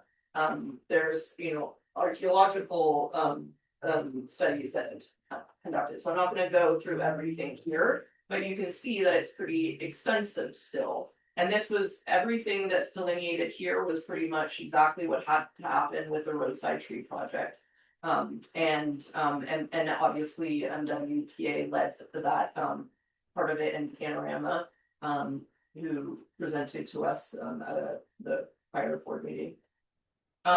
So I was hoping to have their proposal here, because what I was wanting to do tonight was for the board to be able to look at this punch list, look at the estimated costs associated with this punch list, and then you would have an opportunity to make a decision as to whether you still wanted to pursue this project. And so because that proposal was not prepared in time for tonight's meeting, what I'd suggest is that, and you can see my action items associated with this on the memo. I was hoping that you guys could, well, actually, no, that's not for this one, sorry. What we could do is basically, if you guys are comfortable with that, we can move it to August. And then sort of the price tag associated with this permitting process and Volmar support will be associated with this. And then you guys can make, a risk benefit analysis of whether you want to continue pursuing it. Yeah. And we talked about this at the time, so I think we've spent a few $1,000s in that first phase of basically kind of conditional approval, if you will. So that's basically, I had recommended at that point, like, let's go and see if we can get the approval. It's not that much money relative, in the grand scheme of things, in terms of how difficult we know it is to get permits necessary to remove these trees. Let's go through that jump through that first hoop. So now we've jumped through that first hoop, and now we're looking and contending with this next hoop. So I'll bring that back in August, unless you guys would want to call a special meeting to bring it forward sooner than that. Only if the timeline requires it. Yeah, so maybe what I would say is, if I am communicating with them and it looks like it would make sense for us to bring that, and you have another item that is similar, so potentially we call a special meeting and cover both at the same time. But for now, let's just hope and assume that August is okay. Yeah. And I'll bring it back there with more concrete numbers. Any questions you guys have related to that? I guess I would just ask Volmar, to include the diameters of the trees. That must be somewhere. Maybe we have that, but they don't have that, because that's helpful. I mean, Yeah, Next it's just map. not detailed in that first approval stage, you Okay. basically, you don't really like identify each and every tree, Okay. so. To the extent, that, you know. Yeah, Okay, but that was in the original report that the fire district and I had prepared, so we'll bring that back. okay. That includes the bike path trees as well? It Mhm. does, okay. I mean, some of them don't have diameters, depending on whether they were in the original study. Okay. And that is one thing that's true, is that some of the trees that we've identified were not in, they kind of expand a little bit further than the original zone 5. Okay, So there's a few of them that don't have diameters, but for the most part, okay, and I have to ask, I noticed that herbicide application is listed as part of the project, so. yeah, I and guess again. they should be prepared to talk about that or give some more information about that. Yeah, no, obviously we can make that decision later on. It's basically approved with that in mind. But you will, and you know, you have to go through all of these, and maybe they actually did get all of that information, because one of the things that you look at, because it's spot application that's dependent on, you know, you're basically covering the cut stump. Yeah. So they needed to do some calculations based on, the total surface area, and so how much, you know, chemical does that represent, and blah, blah, blah. But again, this is not like we are doing it this way, this is basically, we are allowed to do it this way if Okay. we want to, you know, effectively mimic the NWPA project. Thanks. All right, Okay, or we could simply not get any permits, not do the study, cut down the 40 trees and pay the fine. No, I didn't say Not for that. But you're inside voice. Exactly. I'll say that. And then you can score. Sorry, One of those is faster than the other sorry. Maybe cheaper. Yeah, oh, yeah, okay. and cheaper. All right, item 5, limited water use permit application for 30 Mesa Road, AP number 193-02025. Sharona and Scott Tratner, and I noticed from the memo that we have that no project plans have ever been provided to us, so it's pretty hard to pass on this application without it. It looks like they've already asked these people once at least. multiple times, yes. Yeah, So, you know, we brought it forward here, obviously you could defer it to another meeting if you want. I don't think we should act on it. Yeah, I agree. I don't have enough information to make a decision on this. I wouldn't grant or deny it because, I Yeah. just don't, yeah. It's not enough info. Just let them know that we're not gonna approve this. Is anybody- Yeah, I guess the only issue I have with that is basically then somebody could just essentially do this forever. No, don't they need to They prove need it to for the their county? final permit. Yeah. They can't get their permit from the county without showing that they've Yeah. gotten one of these from us. Isn't that true? Yeah, the county reaches out to the BPUD to Okay. confirm the water.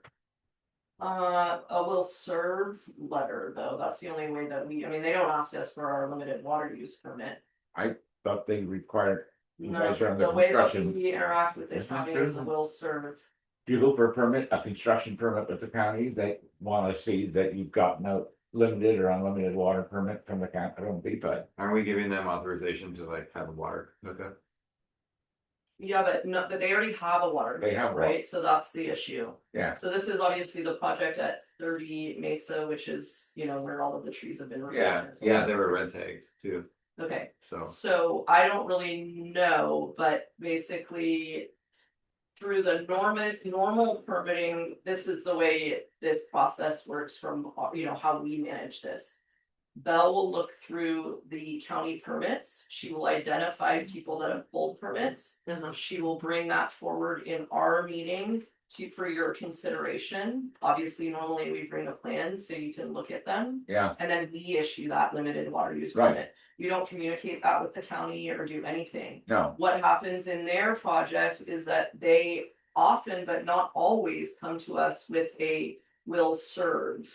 Okay. So that's how we engage at a formal level. So I don't really know. I mean, I guess what could happen is ultimately when these people come forward with that will serve, we can say, no, you never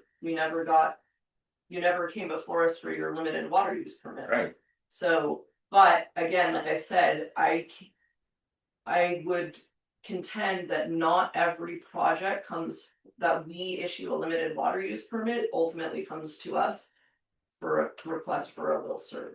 So Well- I don't know. Without sounding like snitchers, would we be within our rights to basically notify the county that we've been made aware that this project is seeking a permit, and that part of that requirement would be to get a limited water use permit from us, and that they haven't obtained one? Yeah, I guess the other thing Just I have was to know confused that. about is I thought that those plans were public. So we've looked on the county and can find them. So the other thing I could do is just request the plans directly from the county, since we're not able to obtain them. Yeah. And then we could bring them forward. And that's the more. But that's, again, that's not how we normally do this. We No. normally work directly with the applicant Yeah. and say, hey, can you provide your plans? Can you do, you know? Well, why don't you do it that way? Just notify them, notify the county that we've asked for copies of the plans in order to determine whether they needed a limited water use or not, and they haven't provided them. And so we're gonna ask the county if they will do that, so that we can proceed to act on it. Or should we say that if we don't hear from you before the August meeting, that we're gonna require a limited water use permit? That's kind of what I was doing That's a good here. idea. But this is basically what we Yeah. said to them. Yeah, Was we kind of already did that in Yeah, the so background. We so that- basically said, you need to bring these plans forward. Now we're just gonna, and obviously we deferred it for a couple of months. So then you're like, okay, well, we're just gonna bring them forward tonight, and they're gonna have to make a decision without those plans there. And then we would, suggest that the likely determination is gonna be a limited water use permit, because, they're gonna be cautious and. Anyway, so that would be another option, but I don't think it's a big deal from my perspective to postpone it a month. And for us to secure the plans, or at least try to. Obviously I could come back and we could make that decision. And we could communicate that very directly to them. Because now I've heard your feedback at this meeting to say, if we don't receive the plans. We will automatically institute, Yeah. we'll, yeah. Seems Is there fair. precedent for doing that? Has the board ever done that? I can't think of any time because people have always cooperated by submitting whatever we've asked for, Yeah. So, but But if they by don't cooperate- default, I think it's a good idea. So as an abundance of caution, we're gonna apply now what, because we haven't been able to, Well, yeah, we haven't been able to get the information that we've requested to make a determination, so we're just, right. okay. So in the absence of any, Well, and I Plans. also think asking the county why we wouldn't see it listed, right? Yeah, so we saw the permits pulled. I'm not sure exactly, again, like Bell usually handles most of this, so it might be, some of it is Danny and I not quite understanding how. I think it's because a code compliance thing and not a voluntary permit, so it probably goes through the system differently. Oh, it wasn't permitted to begin Those, with. they were red Because he said tagged. it was red All of tag. the work was unpermitted? I think they were red tagged and then they had to pause a bunch of work because it sat for a while. Mm, And then they've gotten these permits. I'm mm. guessing they did like piecemeal permitting, like siding and windows and. On their LWEP application, it says their date of issuance of the building permit was January 12th, 2026. oh, so I've had it 6, 7 months. Okay. I'm kind of leaning towards your proposal, which is in the absence of complying with our requests, we're just gonna give them a limited water use permit, and here's the limit on your water. Yeah. You did get a response from them. Yeah, we got an application. Yeah. Yeah, And they said, well, we don't have the plans yet, didn't they? If right. they have a building permit, they have to submit. No, plans I until- think that they've been unresponsive. in Okay, terms of I the could have plans. thought I read that. I vote to give them until August. The one thing they Give 'em more. said, the only other thing of information was that at some point there was, I think Annie had expressed, like, you don't have to be at this meeting if you wanna have a representative Yeah, there. that's right. And the contractor for some reason was not comfortable because they'd never been involved in this before. That's right. So I think that was the only communication we had beyond the original. This is the new house down, just as you come up from. Yeah, where all the Stitches. trees were removed. He's just been my tenant for 9 months. Just purring to me. Oh, okay. The guy who owns the. Scott, yeah, Oh, and Pete Gubbins is the contractor. Oh, okay. oh, all right, Why don't I just prompt him and say, hey. all right. you need to So respond to Yeah. it. Kevin has made a suggestion that we defer it for one more month of the August agenda, and if we don't get any further response, that we then proceed to impose a limited water use permit. Yeah, but I would let them know that in the absence of any more information, the Okay. board will likely apply a limited water use permit. Yeah, I mean, I just wanna be careful because I don't wanna say, and if you do, we're unlikely, but I'll just say, you know, the default would be. Yeah. Yeah, too. yeah, Well, I I think think the that's good. standard protocol would be, I mean, they're doing a pretty major development. If they had gone through the official planning process, it would have come forward to us and we would have been applying an LWAP. yeah, I think we would have. Yeah, yeah, I know, exactly, so that's why I wanna be careful about being like, if you, you know, don't provide the plans. Then we're gonna, you know, institute an LWAP, well, the other likelihood is that they do provided the plans and we institute an LWAP, Mhm. so, you know. I just You have to wanna- be careful how you say it. Yeah, exactly, just not give them that false sense of whatever. Yeah.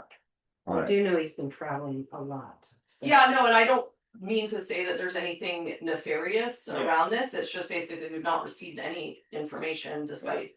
And okay, again, it's meant deferring it, it's just annoying to defer multiple Well, times. no, We'd like to get it done and. But to be honest, if they've been red tagged, there is something little nefarious going on. So I think we should, yeah. I'll help push it in my basket. all right. Alright, that brings us to the. On to item Do we six, need to vote on that? I think we're just continuing You that. guys directed me, because basically it's just the language to say that you guys will institute an LWAP if you do not receive plans. Perfect. Item six, limited water use permit application for the property at 155 Evergreen.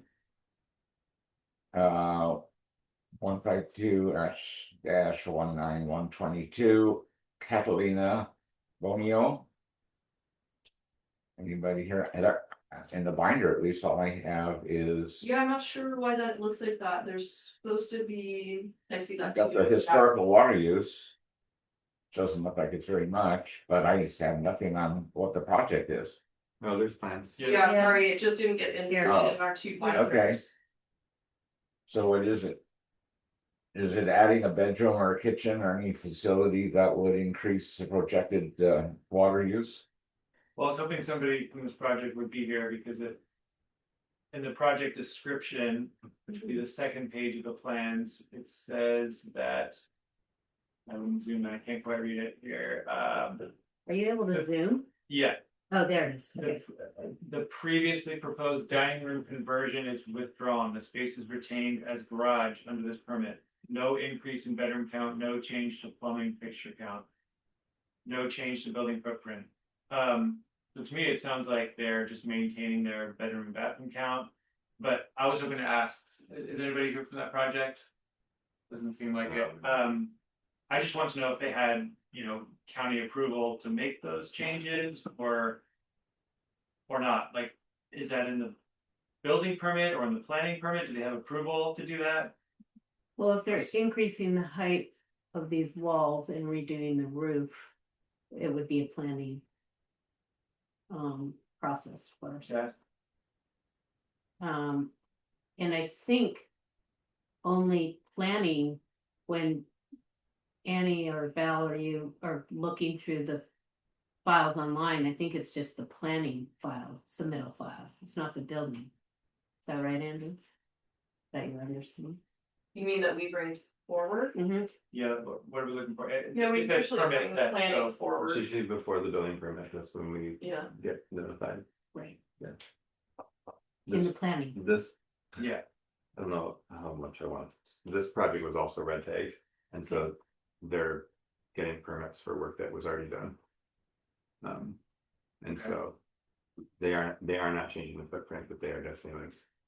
Is there anything about the project that would potentially increase water use? well, not according to them. I don't think so, I mean, there's one bathroom now, and there's one bathroom proposed. I know a bedroom, so you wouldn't be adding more people occupying.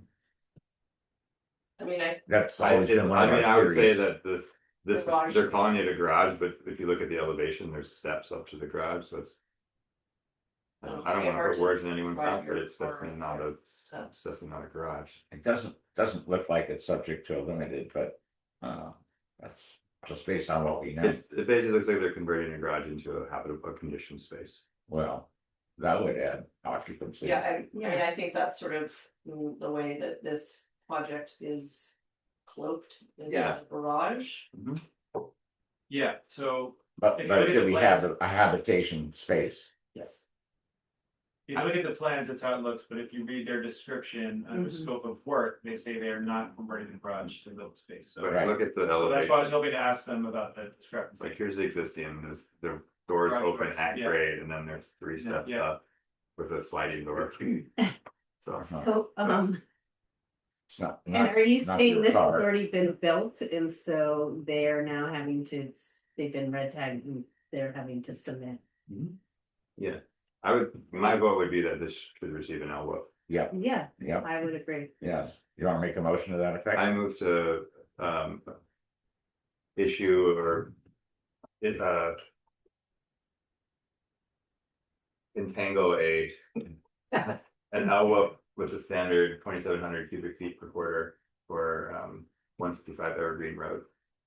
Okay, I would second that. all I right. think I'm a little uncomfortable doing that just because they're not here to defend what they wrote about, they say they're not expanding. They're not converting the garage into living space. They wrote that even though their plans seem to suggest otherwise, Yeah. so I would just like to ask them about it, but. They're not here, That's so, right. This is a big day and time for them to be heard, and they're Yeah. not here. Snoozy loose. Yeah. yeah, okay. All right, it's been moved and seconded then that the application for a limited water use permit is gonna be issued. Any further discussion? Are we taking a vote? I mean, I would About to. also say, Kevin, you can also think of it in the context of actually wanting to institute more Yes. limited water use permits. Yeah. Yes. So this is a project not unlike other projects that you've recently instituted. Limits on, Yeah. What do you mean it's not like? not unlike. Right. The BPUD has been known to issue limited on projects similar to this. Yeah, Yeah. I just like to talk to somebody from the project, I just wanna see. But- Why the discrepancy, that's, But they're not here. okay, All right, well, I'm gonna call the question then. All in favor of the motion? Say aye. Aye. Aye. All opposed? opposed. Okay, 3-1, the motion carries. I mean, generally, I'm in favor of LWUPs. Yeah. And Yeah. I'm in favor of applying them if, No, I understand. following, our procedures and resolutions and whatnot, but I just think there's a gray area here, so I wasn't comfortable approving it, but. I think Here. it's healthy that we Yeah. don't always all. That's right. Yeah. Yeah, Agree. you're on there. Okay. You said, Right. Moving on, item 7 says none, so I'm gonna move on to item 8. Consideration and approval of the BPUD Board of Directors regular meeting schedule for fiscal year 26-27, which includes scheduling a workshop to review the quote mega meter ordinance. You can say it a little bit more like mega meter. And not, I don't want it to be confused with MAGA. This is January 6th and No. mega meter ordinance. Oh my God. All right. Jack. So, what do you say, Georgia? You want us to have a vote on this or? Sure, I'll just spell out exactly what I've been trying to do here. I would like to basically populate all of your calendars with our future meetings for the fiscal year 26-27. And we are already a month into it. This is our first meeting of the new fiscal year. I would recommend, based on now a couple of years of my experience, that we proactively do 3 meetings. The November meeting and the December meeting, because basically, as I note in the memo, the fire board, because theirs is the 4th Wednesday of the month. When it comes to November and conflicts with Thanksgiving, and then December and conflicts with the winter holiday, they move their meetings to the 3rd, which leads to a conflict directly with ours, which means Jenny can't be at 2 places at once. So, yeah, so there's probably some other meeting we're gonna conflict with if we move it to the 2nd Wednesday. But I think those are 2 major meetings that happen in the town. And we should move to the November and December instead of the 3rd week, it would be the 2nd week. And then similarly, we've had now 2 years of basically having really poor attendance in February, which conflicts with, and that's why I brought the school calendar forward with the winter holiday or whatever it's called, I don't know, like the February break. Midwinter. Yeah, midwinter break. So that is basically, you can see the February of February 17th. So we would move that one up to February 10th. All right, and then.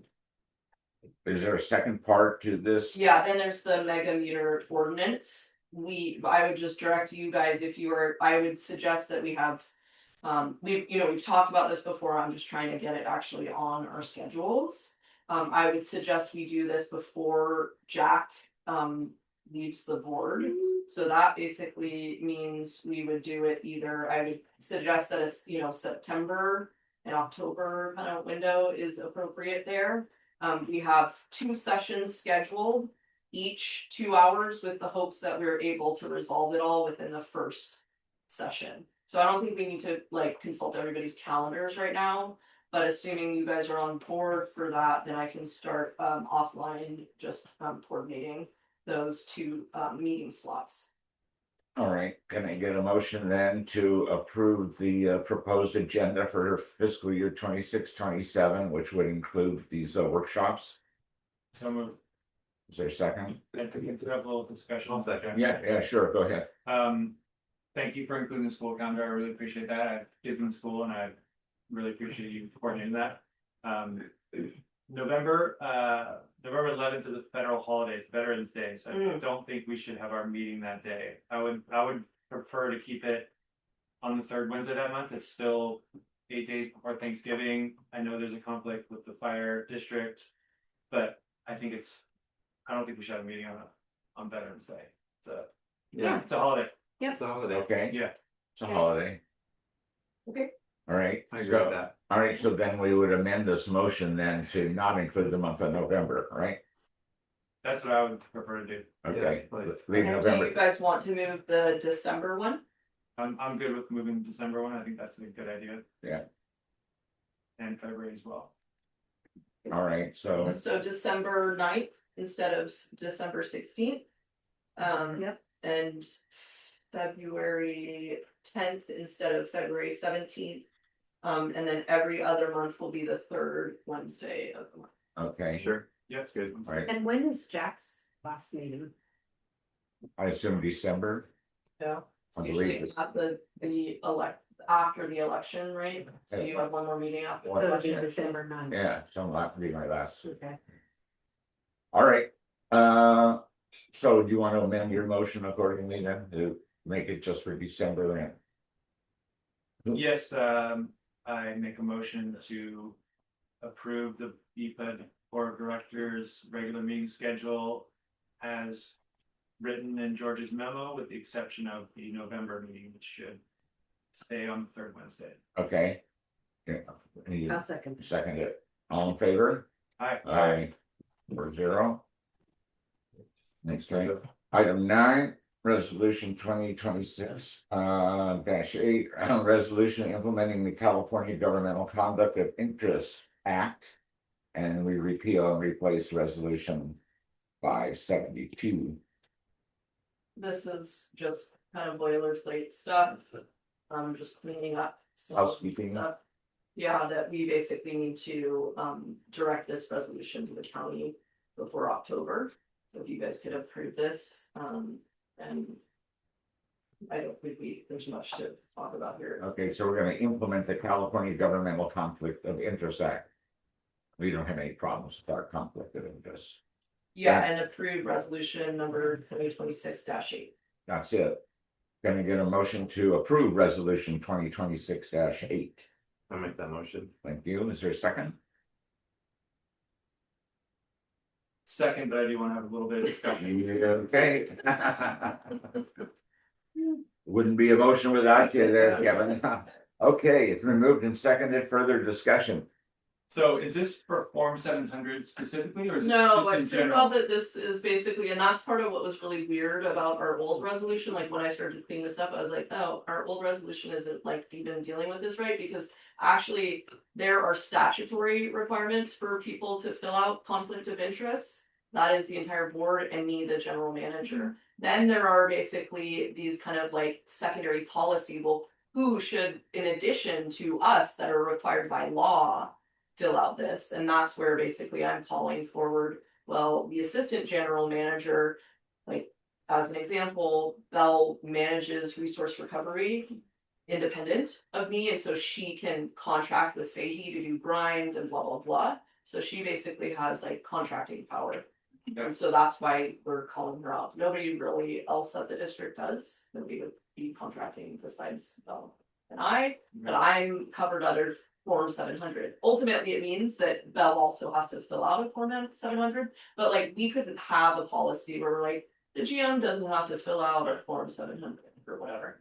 No, I get that, but when I fill out my Form 700, it says refer to your district's conflict of interest policy for more guidance about how I should fill it out, right? Okay. So, I've looked at Resolution 572, which is 20 pages long, and it is very confusing. I agree that it's time to repeal and replace it.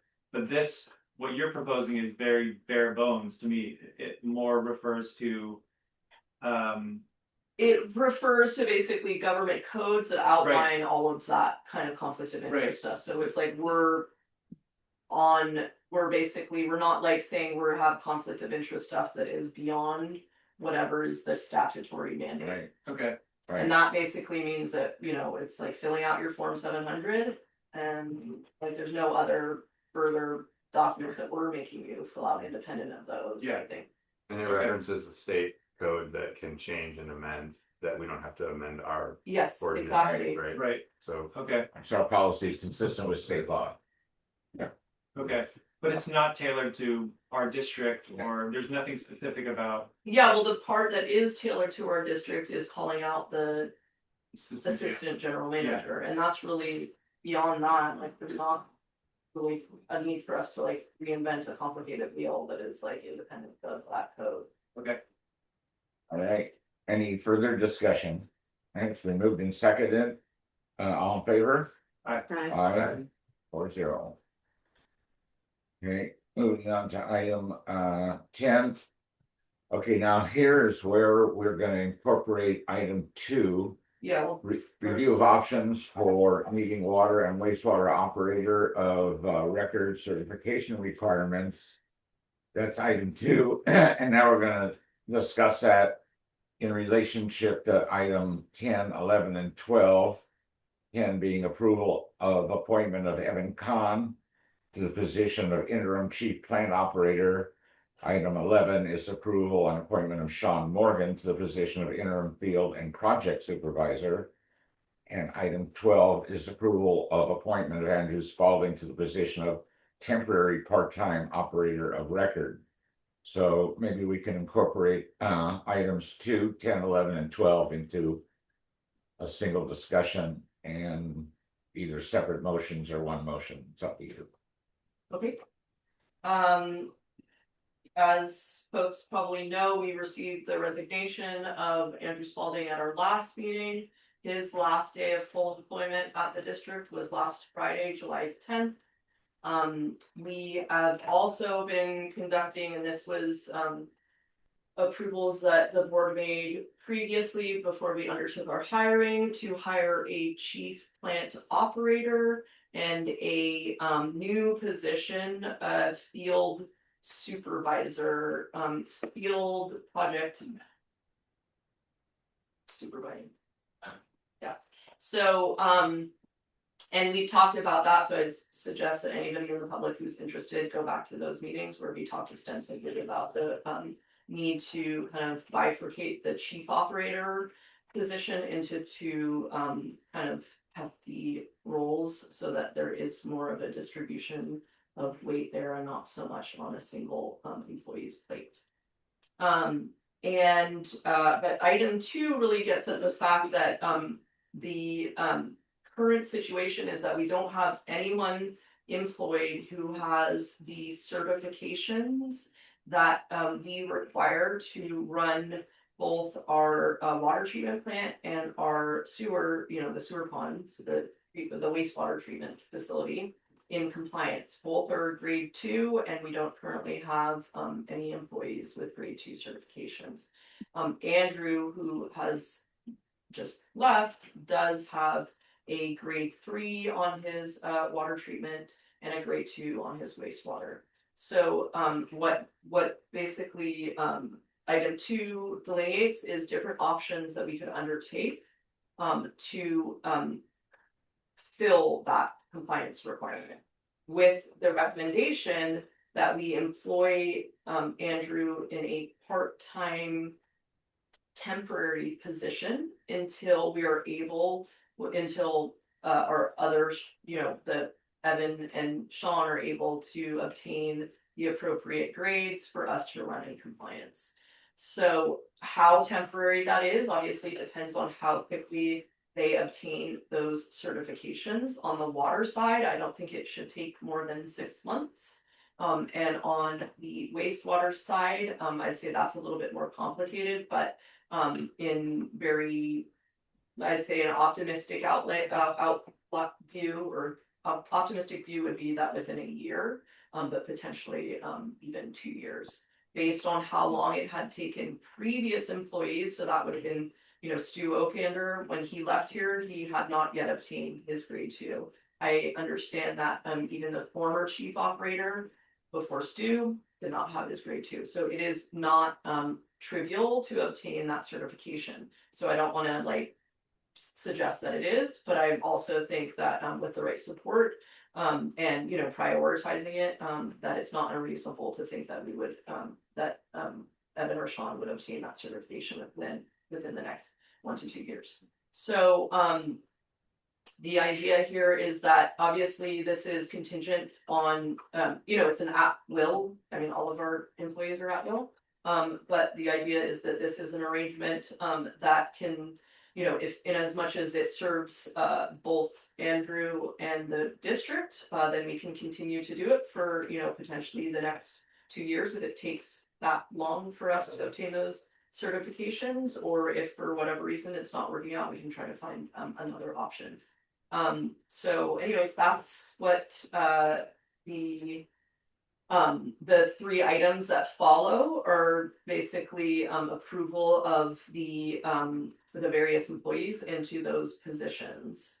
So that would be Evan as the chief plant operator, Sean as the field supervisor, and Andrew as the operator of record. And again, that's a part-time temporary employment.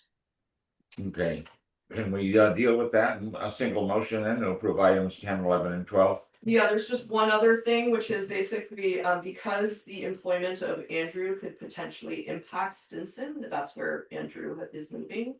I am also going to go to the Stinson board meeting this Saturday at 9:30, and I would like 2 board members to accompany me at that meeting to basically, relay our plan to them to ensure that they don't think it will impact their operations.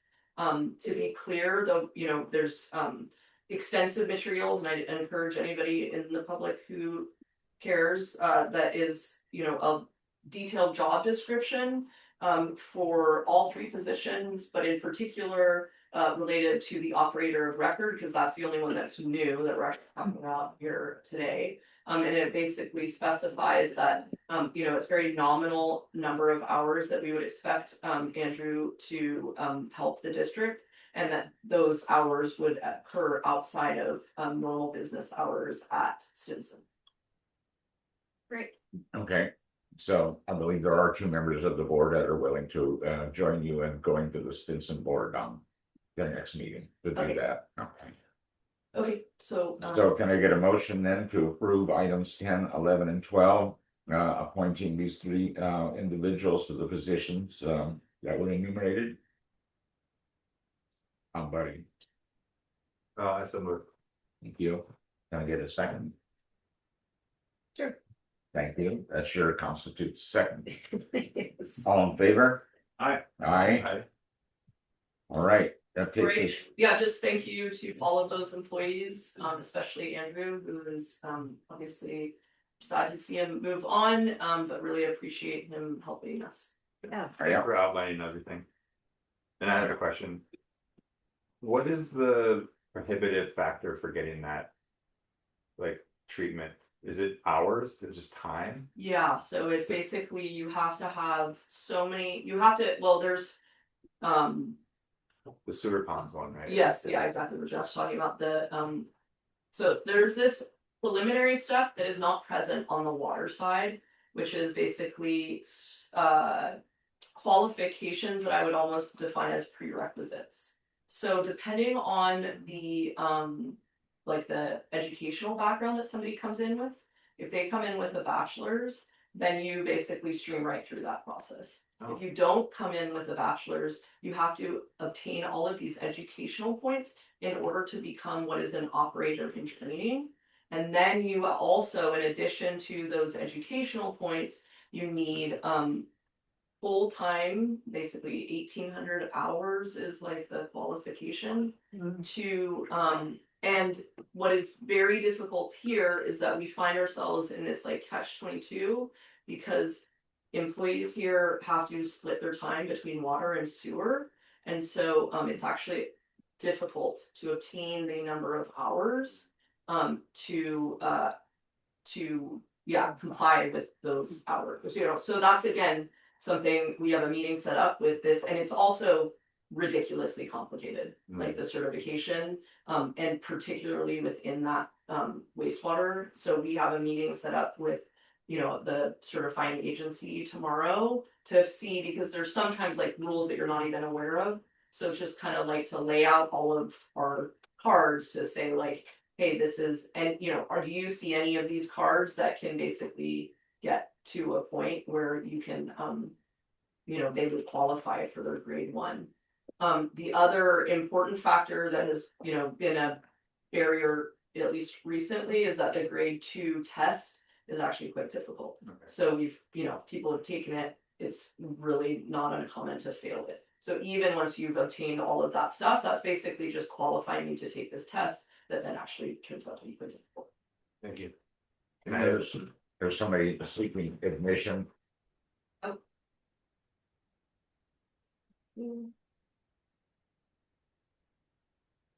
There you go. All right, And I'm gonna move so on. that, I think that may be John. Yeah, So, hi, John, I'm sorry, I don't know how long you were waiting there, but we did, cover the item that, was related to the path, hazard trees along the path. Just want to let you know, that that's coming forward in October again. But I will also reach out to you and Janice and probably see if I could meet with you guys just to, make sure you guys are fully, aware of what's going on with the project at this stage. okay, let's move on to item 13, managers update.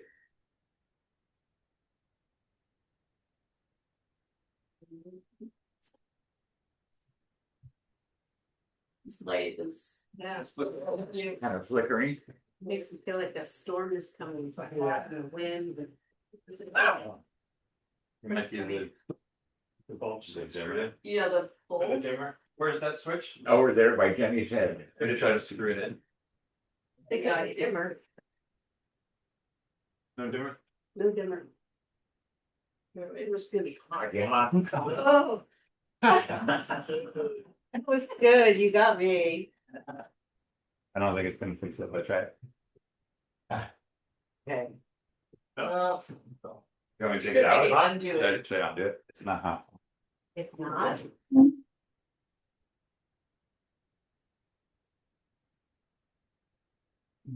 That would be very dusty too. Why don't you dust it off with it? Okay. Routine. Work like a charm. All right, All right. All right, item 13, managers report. Hydration break. yeah, Yeah. stretch break. Hydration break, yeah. I feel like The light jumping. break. Can you come over by the manager and get the new tactical? Yeah. Advice. We've got our hydration right here. Mhm. Feels very dry in Marin. Have you noticed? Have you felt that? Yes, I have noticed that. With the winds. This, the grass is still brown or just? Oh, brown, you mean? Yeah, there was a power safety shut off landed in the valley today. Yeah, yeah. Oh. Good places. Alright, can you all? see Yeah. that? Yeah. Oh.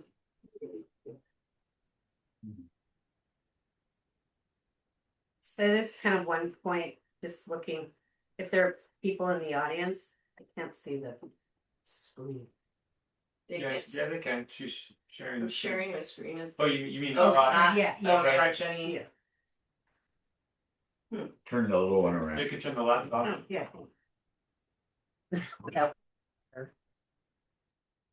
Yeah, that- Get there. Thank you. that's it. Okay, so these are our water trends. I'm gonna move forward to the comparison of the past 2 years. This is, I'll get rid of that. again, what's that? We have this note, oh, there. There we go. Okay. Okay, average use per connection in June 2026 was 135 gallons per day. It was down from June 2025, Yeah, which is good. Hmm. Production and consumption, water production in June averaged 131 gallons per day, consumption averaged 135 gallons per day. This was up from, just the May window. But not, horribly so. This is then again post meter, so we're just looking at this most recent tranche here that we're adding. And you can see we're almost done with the water, I mean, we actually are done with the water year. And we kind of, it's like aligned to our fiscal calendar. But importantly, as you know, it takes us a while. Because of our staggered meter reading to complete this side of things. The rainfall has been, we received 0.18 inches of rain in June. And so this is a complete picture of all of the rain that we received in the rain year. So we received 28.78 inches of rain since July 1, 2025. And that's below the historical average of 32.43 inches. You can see that historical average, it was basically since 1950. Are we in an El Nino now, or is that something expected? I think it's expected, Okay, yep. I towards mean, the end of the. Is that like in the October? fall. Okay, Yeah, supposed to be a big one. yes. Yeah, so, our next, Warm oceans. yeah, Hmm. it is very warm out there. all right, Georgia, continue. The cumulative rainfall through the end of June, this is just basically showing what I was just showing you, but for compared to the last 3 years. Here is what things looked like in June, just to remind you. And this is a little bit misleading. I just want to say that this, again, we were kind of wondering if we maximally drew today, what things would look like. So just note that this is a little bit apples and oranges from last month to this month, but it does give you an idea, especially at the upper. Excuse me, honey, Just tends not to be so. where did you put the freezer bricks? No, Karen, quiet.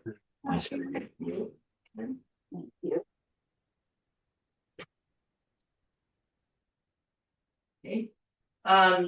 We are still drawing from the upper impoundment. The radial gate is in place today for testing purposes. We are drawing at our plant at 120 gallons per minute, and the creek continues to flow over the upper lip while we draw, same as last month. Under this draw, it is not flowing over the lower gate, but there is substantial loss of water through the radial gate, which I'm about to show you. We are currently trying to troubleshoot a stopgap solution that is better than tarps. As you know, this is something we continue to work on, but I'm feeling like a lot of, that it's important right now because obviously we're going into the drier months. So retention of that water within the dam is important. And this is basically under current conditions, 100 gallons per minute is really the max draw. But like I said, this is with it at 120. So that's obviously what I'm talking about, and we're kind of looking around to see what gaps we could have. But you can see it's really drawn low here. Mm.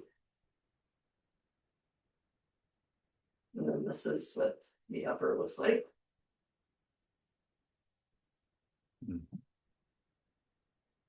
And just one thing to appreciate is like, you know, when I say that it's flowing over the top, we basically empirically identify that. So like if it wasn't flowing over the top, we wouldn't be drawing from the upper, or we would be drawing from the upper to that degree of draw. So it's a little bit like it's you know, it's engineered to flow over because we don't want it to not flow over the upper. So that there is water in the creek. Okay. Here's wood rat. Oh, sorry, and that's what it looked like last month. But you can see the Azolla is creeping. There's wood rat 2. So just now to operational updates. We've had a fair number, but I would say not crazy leaks. All have been on the dirt roads this last month, and really it was just birch and cedar. So that was basically what birch was looking like at one point. This is a leak here on cedar, and more leaks on cedar. For 2 favorites. Yeah, and I think well, maybe I'll talk about this in a second, but you know, we've talked about these pilot programs, especially when we get fully staffed. I think we've talked about different versions of, hey, let's see to the extent that we can remove, so you know, replace some of these pipes in the dirt road. I think there were iterations where we were thinking about doing it in the least disruptive way. So it was like Kale or something, where it's like, oh, we only have a couple of service lines, blah, blah, blah. I'm feeling more like, based on how we address the booster line, I'd rather do it in terms of the time sink of where we spend most of our time, which is really would point me to either birch or cedar. So that's just Agreed. yeah. Speaking of which, so we finished the booster line project complete. This, the final cost associated with that, not including the repairs that the basically Commonweal, because it was impacting Commonweal service lines, not including their like voluntary work that they undertook. The whole cost was $92,500. This was work that Piazza undertook under emergency conditions, as you guys know. This was basically, you know, the first phase was done earlier. This was the second phase, which was basically moving meters and service lines and burying the line. And just to point out, especially to the finance committee members, and you as a board may remember that one of the things we did was anticipation.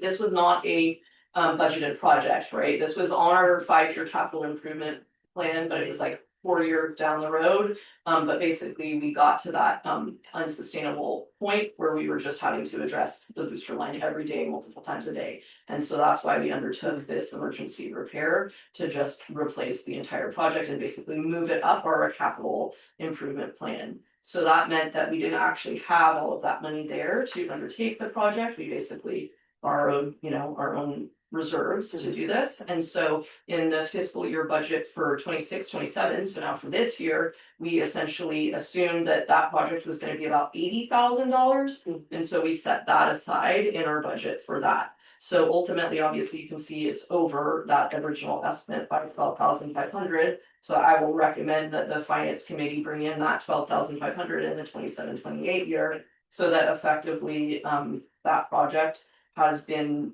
you know, paid for by our, you know, customers. This is the water systems wells project update. I don't really have anything to report since last time. But we, you know, obviously continue to move forward with that project. The automated meter pilot project is we are undertaking that. We're basically in the process of replacing 20 ultrasonic meters. I think we have about 6 replaced at this point. It's not that much time, it's just basically finding the time and setting the time aside to do it. We also need to install 20 of the wired pins on those 20 ultrasonic meters, and 40 wireless pins on our existing Badger meters, which we have started to undertake that part. Everything needs to be installed by the end of July so that we can collect our data. I think we should still meet that deadline, but you know, it's something that we need to basically prioritize over the next 12 weeks of July. Any feedback from the operators or staff about the quality of the trial meters? Like it looks like the connections are plastic on the new ones compared to the nice brass fittings of the Oh, old Badgers. yeah, we had options of getting plastic or metal. And basically we decided on the plastic because of salty air conditions. Okay, So that was a conscious choice. okay, Based on our, Okay. coastal. but does any other feedback from the operators who are installing them? No, just that it was easy to install and Okay, good. the OPC grant continues to move forward, just letting you know, you can see July 14th received our final technical memorandum related to a big chunk of the work. Just also letting the public and the board know that we are planning 2 septic drainage projects. One on Cedar, at the end of Cedar, so this is Cedar, this is Mesa Road here, and you can see that basically, or maybe you're aware, there's a lot of vegetation here, and so basically we need to substantiate the drainage so that, you know, water can drain out here. And similarly on Walnut, you can see that this is Walnut here, this is Larch. The intention is to put a ditch along here, a culvert here, and reestablish some of this ditch over here to improve drainage over there. That one's not yet scheduled. All letters have gone out to directly impacted customers that are, you know, right in this area. And then the other thing that we're doing is basically putting out sandwich boards to like alert just generally people that the work is happening. Employee hiring updates. So for the past 3 weeks, we've been conducting interviews to hire 2 new shift operators. This is kind of this is related to some of what we were talking about before, but the first round of interviews occurred the week of June 22nd. Reference checks occurred the week of June 29th. Second round of ride-along interviews occurred the week of July 6th. That was basically an opportunity for the current shift operators to meet the candidates. The interview committee will be meeting on July 16th to deliberate and make a decision. Offers will be going out on July 17th, which is this Friday. And we hope to appoint new hires as early as July 24th. So that's obviously very exciting for us. Just letting folks know that hiring for resource recovery has been extended. The current deadline has been extended to July 17th, 2026, and it may be extended further depending on the applicant pool that we receive by then. Miscellaneous updates. So just a brief update on the groin lease. As you are aware, the State Lands Commission approved our lease, but they also gave us effectively a grace period before we need to sign the lease. So we are actually they sent me. We are authorizing the board approval to come after the commission meeting June 23rd meeting where they approved it, but expect to receive assigned and notarized documents in the coming months. Okay, BCPUD GM and board president met with Supervisor Rodoni and county staff on July 19th to bring this matter to their attention. In addition, BCPUD received a proposal from engineer Moffett and Nickel. This will be brought forward at the next regular meeting on August 19th. And this was what I was alluding to before, which is unless the board feels that they would like to expedite, in which case we will have to call a special meeting. So if you guys don't want to, unfortunately, the timing was pretty crappy in terms of I just received this. So now we're gonna have to wait a whole another month before we would engage them for it. I don't know if it matters all that much because this is not the ideal time to undertake that assessment because the amount of sand that is covering the groin. So you know, I don't know how you guys feel about it, if you want me to engage them. And there's other parts of it that I think are important to bring forward. I basically asked them to do several things in the proposal, some of which are optional. So, you know, there will be decisions that are important, so, remind me, what was the other thing I was thinking? Oh, the removal. So if you wanted, and you didn't wanna wait for both the tree removal and this proposal from the engineer, you could bring that forward in a special meeting. So that's just basically, do you wanna wait till August, a month, to do those two things, or would you like to do them sooner? What is I the, won't be here, so I won't be able to attend. The August meeting? First, or, Both, a special meeting before then or the August meeting. okay, what would the Moffett and Nichols do? If we like sign the contract? well, that's what I'm saying, it depends on the practical things, but basically as a. You mean like what work would they undertake? Yeah. So this is, I'll just explain with enough detail for you guys to understand. So basically, there's the physical assessment of the structures that obviously that needs to happen, and that's not like an optional item. But there are some kind of contingencies there where it's like, if it's a really big job, right, where you know that there's language in the lease that says, okay, if this isn't just like standard maintenance and repair, then you're gonna have to go through all of this other stuff. So basically, it was kind of broken up into two things. If you undertake this assessment, but if that assessment is looking like it's pointing to huge environmental studies and blah, blah, blah, let's like pause and then you can, we can decide, you know, what that all looks like. Then the other thing that I requested was, and this is really the optional thing, which is, can you undertake a sort of somewhat superficial, not hugely costly, study to lay out to the best of your understanding if this, you know, if the bluff protection wall and the groin structure are fully functional, what benefits do they bestow broadly to, for instance, sea drift, or to the cliff, or to sand retention, or even to protection to the terrace erosion, right? So that you would evaluate like what is, you know, or to the channel opening, those kinds of things. And the reason that becomes important is that if we are looking to engage a broader public and we have a study that says, hey, this structure is actually really important for maintaining the channel, well, then obviously, then it makes a lot of sense to engage like the boating community or fishing community and blah, blah, blah. So that's kind of what that other kind of, it's, and I was thinking, your question, Andrew, I was thinking they probably could, you know, while the physical assessment could maybe wait until the winter when there's less sand there, maybe this sort of more broad study about like, you know, the kind of base conditions that doesn't rely actually assessing the structure, but it's more like, you know, tidal movements and basically sand movements and some of these other geological features, if that maybe could be done now. Okay, I was wondering if anyway, the 100 Brighton work would help or inhibit that assessment as well. Oh, you can like impacts on the Yeah, actual like if they need access. to like get out there with certain types of equipment, or if that equipment being used there can be like piggybacked on, Exactly, you know, rented for a day, yeah, make some sand. They're not gonna do that. No, it's Yeah, live. never know.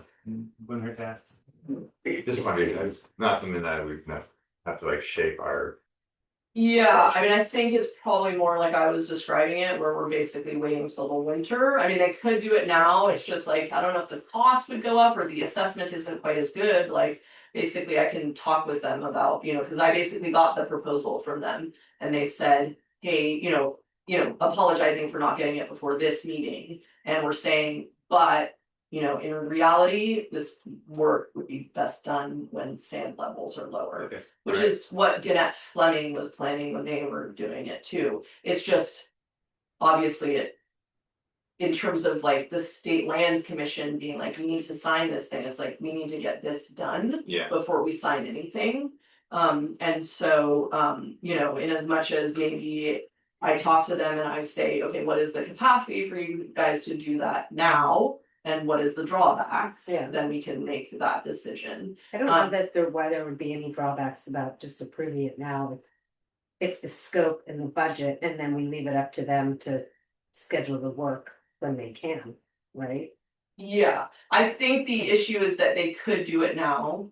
There may be a decision point for you all to make about the drawback of actually undertaking the physical assessment now, like. It's not gonna, we'll only be able to assess to, 10 feet deep or something like that, and then. The last bit we won't know or whatever, I don't know, I'm obviously being totally speculating here. But anyway, so I can Well, I would obviously hope that they gather would all of tell this us. information, I could even ask one of them to attend on the August meeting if we're not feeling that urgent about it. I think the other thing is that if we are already thinking about like, this assessment should really happen in the winter where there's less sand. Then this sort of like urgency to bring the proposal forward is like, why do that? Why call a special meeting? Other than locking in the fees, as you said, Yeah, Other than what? locking in the fees. So yeah, that would already do that. By the August, it has a 90-day, Okay. so we're still, even if we defer till August, that's fine.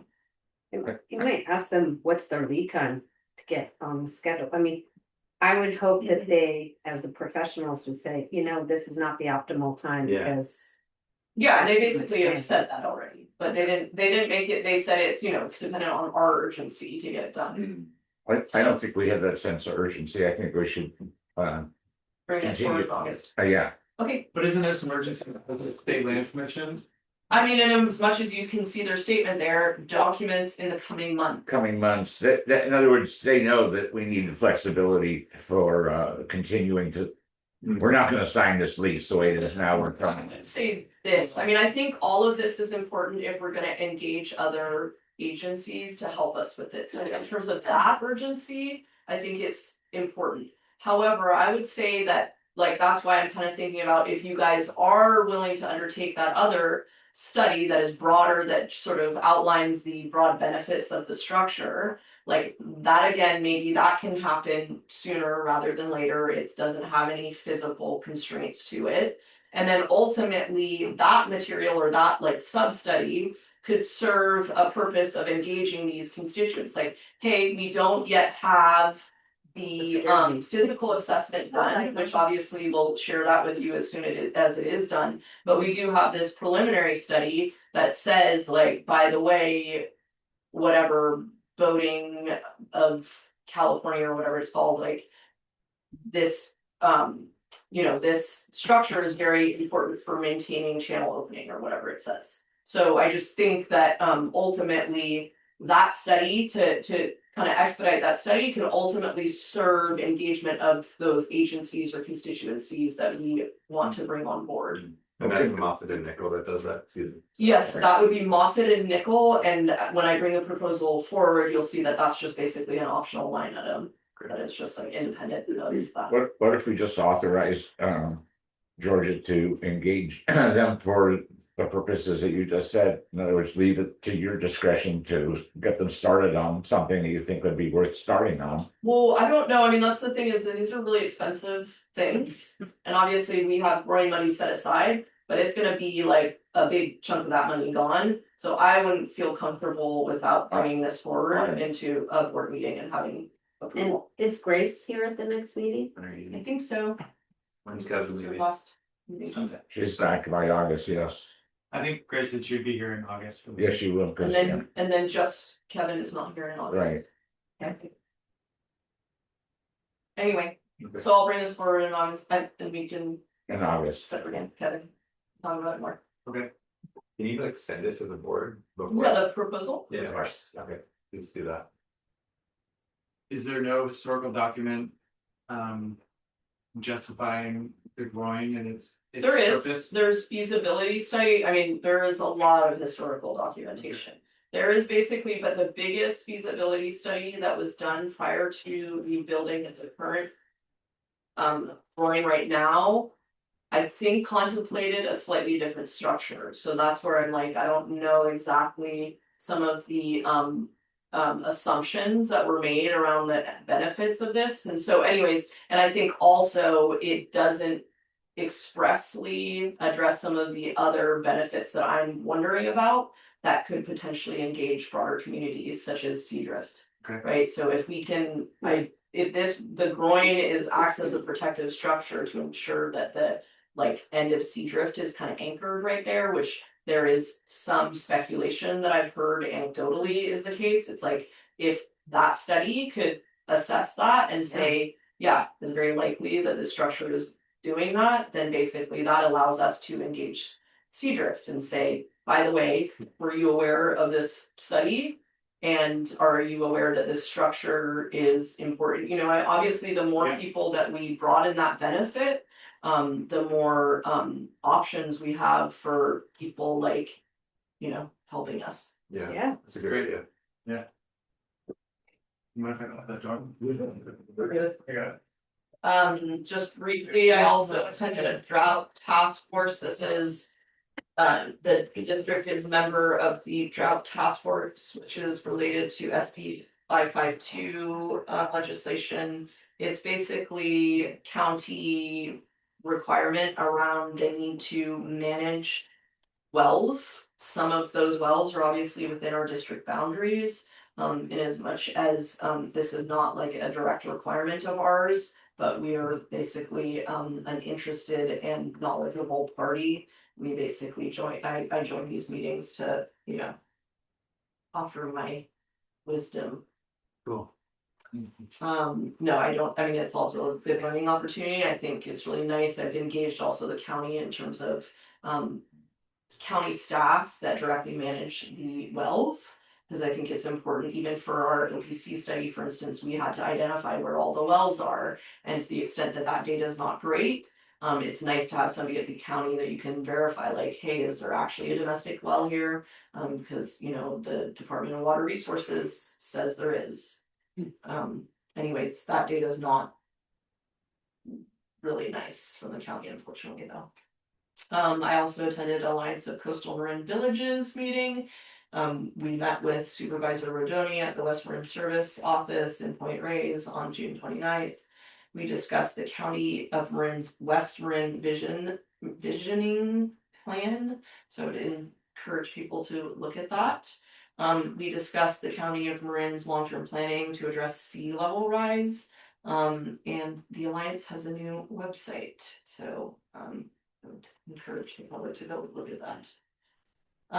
We now have 115 participants, just really still, I basically change this out every month for things that Annie would prefer to be doing rather than stuffing envelopes. So now she would like to be working on the automated meter pilot program instead of stuffing envelopes. So please sign up for automated billing.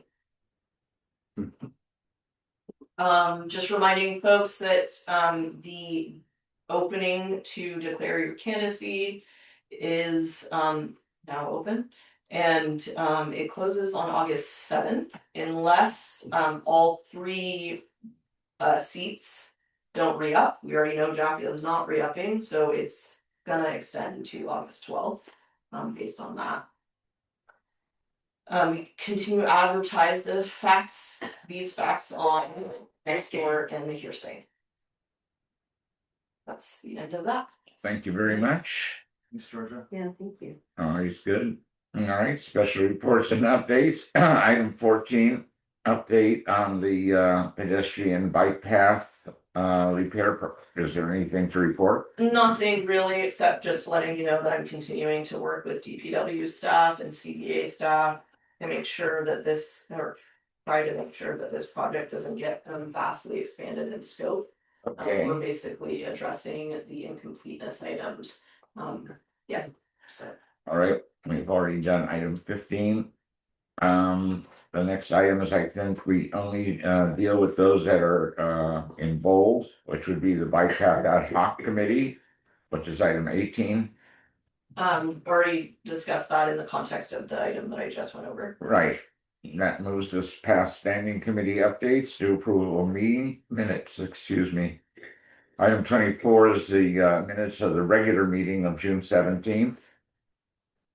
Do we have any corrections or changes to those minutes? And if no one does, can I get a motion to approve them? I just had one comment when I read through them, and we kind of addressed it tonight, so it's not like I need to amend them, but I was just curious. My recollection of the last meeting was this whole discussion, with the bee dog group, and meeting that you and I were gonna try and coordinate at our next quarterly meeting with all the agencies. I didn't see that captured in the meeting notes, so, Okay. I don't wanna amend it, cause we talked about it tonight, but I was just curious, did I recall that differently? I honestly don't remember all of the details of, yeah, but I'm happy obviously to, Yeah, I think we captured in tonight's meeting. It's been fine. Right. Yeah, Other than that, any changes or corrections to the minutes, regular meeting? No. If not, can I get a motion to approve the minutes of the regular meeting of June 17th, That's a move. or second? Second. All in favor? Aye. Aye. And then item 25 would be the special meeting of that same date. Shorter minutes. Does anybody have changes or corrections to those minutes? I was thinking, should we have some language about no reportable action was taken? Similar to what we do on the next agenda item, the closed session. yeah, where are we? So we're looking at this, item 25, special meeting for June 17th. Mm-hmm. There's nothing in there about any action taken or not taken. Yeah, no reportable action. Yes, I think we should add a line there similar to what we have under item 26 in the minutes. Okay. If, Good I mean, point. that's my memory that. Yeah, no, didn't have we any do reportable that. action. Otherwise, it just looks like an agenda, it doesn't. No, you're right. You're right. So you want to make a motion then to amend the minutes to reflect that? Yeah, I would do that. Okay. And then with that amendment, do you want to make a motion to approve the amended minutes? Yes, I do. All right. I'll second. All in favor? I, Aye. Then there's a special meeting of July 6th. Previously referred to as January 6th, a day that will live in infamy. Any changes or corrections to the July 6th special meeting minutes? No, If not, can I get a motion to approve those minutes? I move to approve the July 6th special meeting minutes. Thank you. But wait, don't we, okay, sorry, there it is. Reportable. Okay. Can I get a second? I'll second. Thank you. All in favor? Aye. Aye. All right, that moves the warrants for the month of June, June 1st through June 30th, item 27 on the agenda. And a motion to approve the warrants. Are there any questions or comments that people have, I guess, before I get a motion? None there are a couple appear. there are a couple big ones that yeah, I assume Director Walker was gonna ask about, but I'll ask. because I always do, I thought I. Yeah. Yeah. So at the outset, I figured that was the booster line, 62,000. Yeah, it's actually a combination of that work, there was I think it's actually even mostly that work thing. Okay. But I can look back at that. Any other items that jump out at you? Is he still going? I don't know, either one of you guys. These are the two, That's in 15,574. That's related to their engineering on the resource recovery well project. Okay. And then selfishly, I wanted to ask about my director's check. I guess I assumed that I would be compensated as being part of the hiring committee. For all those days of interviews I did, but doesn't appear I was. Maybe that was a. No, I think we intended to Miscalculation. do that. I think one of the things I want, I mean, it's, Annie and I have been talking about this because basically there's like the building committee and the hiring committee and blah, blah, blah. Like it gets a little bit complicated for these ones where have multiple meetings and sometimes it's just like emails in 15 minutes and da, da, da. So I think one of the things that we were contemplating is bringing forward that thing that you guys approved in terms of the $100 for extra meetings and clarifying some of that. And maybe what we're doing is basically, giving a stipend for serving on these ad hoc committees or something like that. Because I don't think we're in a position where we, we'll get way over that, then we'll become moot because we'll for the however many, the 12 meetings a year or whatever we stipulate in the resolution. Mhm. I mean, the other thing we could do is just, any meeting over an hour, regardless, it's $100, and then we hit that maximum amount for each director. Don't we Yeah, have- anyways, it's a little complicated, but I think what we had decided was that we would give you at least one meeting for being on the hiring committee, but it's not even really consistent with that existing resolution right now that we have. Okay. So yeah, anyways, I can bring that forward in August, we can look back at it and like maybe within the context of the building committee and that hiring committee, think about like what is the most appropriate way to approach that. The other thing is like, for instance, like one of the things I've been doing is instead of and you notice there was a closed session before this session, but I'm not paying you guys for that because you guys are already here, and basically if we do that, we essentially provide food Mm. for the understanding that it's like an extra long meeting. Mhm. But like in reality, we could have finished pretty early today, and even with the closed session, it might be less long than another meeting. So basically, if the meeting is like 2 meetings right up against each other, we're just treating them as one meeting. There's all these things that Yeah. effectively aren't delineated in the resolution that we're like, oh, how do we deal with this? Let's just do this, right? Because basically before you guys were only getting paid for the regular meeting, and so none of this came up. And we, obviously wrote out what we thought would make sense, but now having gone, I mean, it was, I think, treated kind of as like a pilot, right, in terms of the amount of that we budgeted for it and all of that. So I think to bring it forward at the August meeting to like review, look at how much money we spent at meetings were paid for over since we implemented it till now, like we have more information. And then I think there's a couple of case studies of basically like the building committee, like basically there are meetings that are not what do you call them? Noticed. Noticed. Yeah. And so like, how do we handle those? Because right now, really strictly speaking, what we're doing is paying people for notice meetings. I see. But then I was like, well, like to your point, you spent umpteenth hours on helping us with the interviews, right? Mhm. So it's just like, that doesn't really feel appropriate to, anyway, Okay. so. But like I umpteen said, I think- hours for me, cause I'm hourly, like for me, it's easier to say, okay, if we're gonna meet once a month for an hour, I try and schedule those at a time where I'm like, okay, I can take an hour in that week, whatever, or that day. But if I were to say like, okay, I'm gonna give you 6 hours of my time, that's a big day out of my work Mhm. that I would take that into consideration if Mm. that's Yeah. what you've done. Yeah, I don't Um, think it should just be for notice meetings. It's more about time, I would say. What if it's like Mm.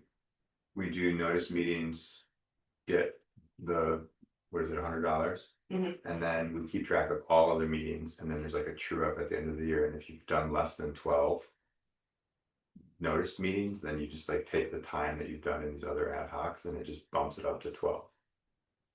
Yeah, I mean, I think that's kind of what I was talking about, where we could just do it for everything.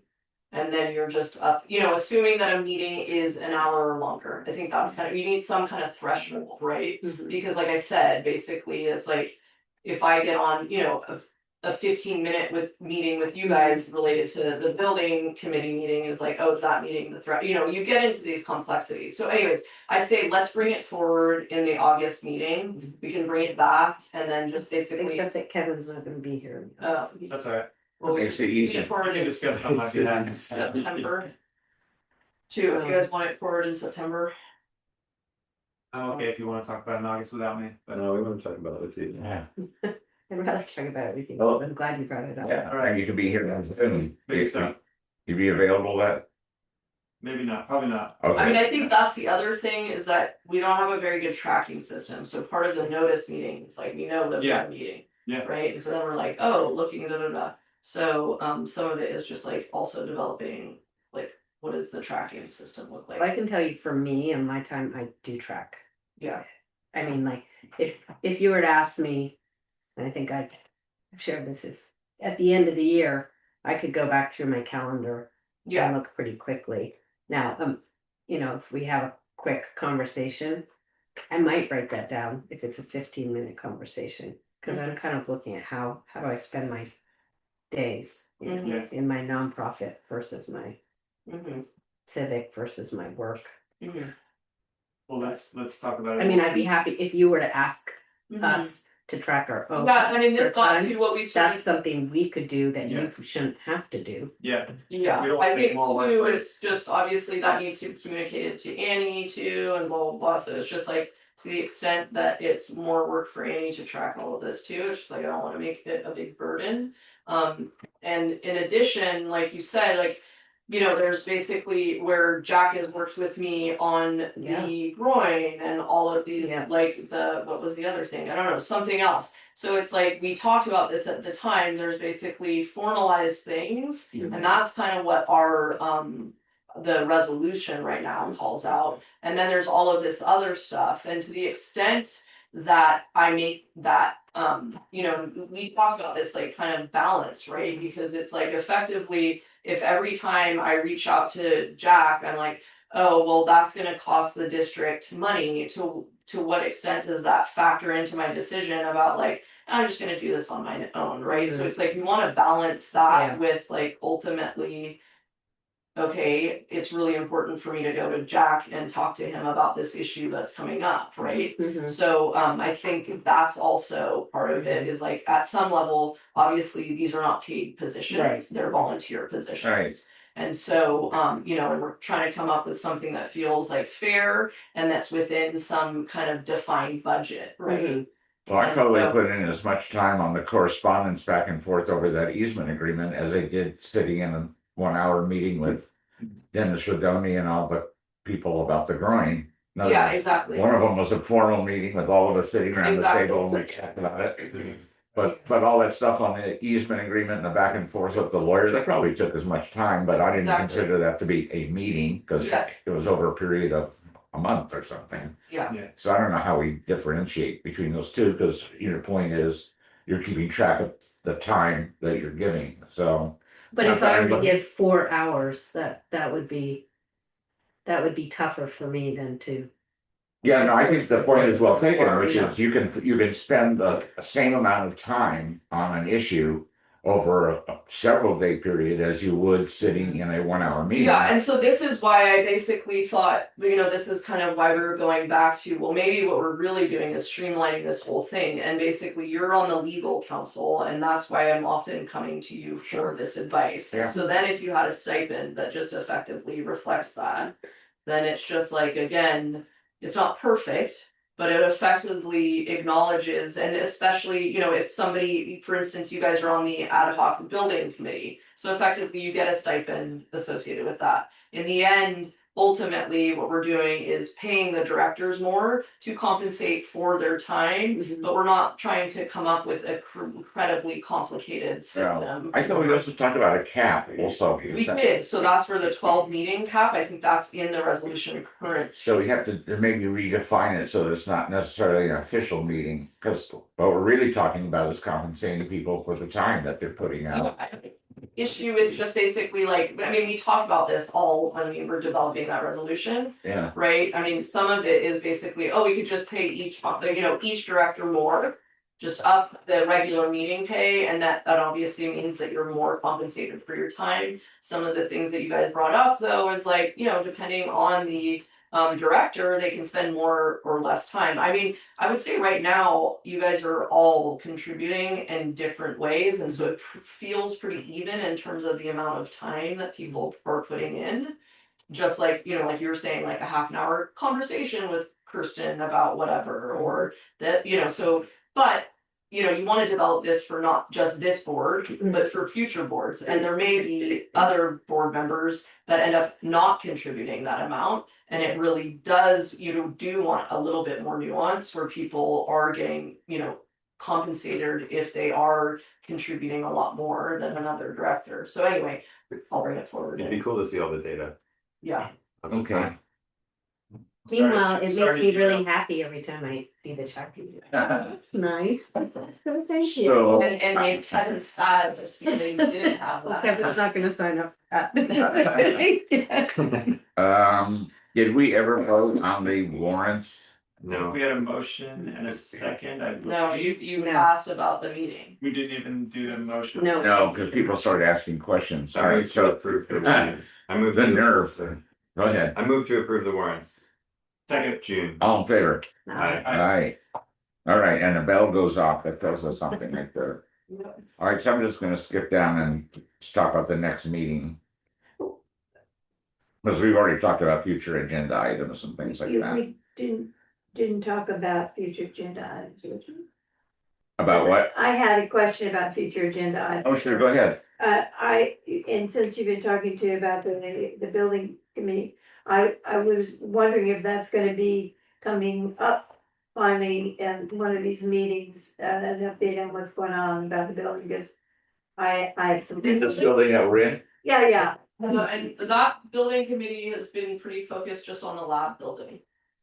okay, but doesn't that impact when you would be moving out of this building? I'm asking because, for one thing, I had aware about when we need to scramble to try and find someplace for the hearsay.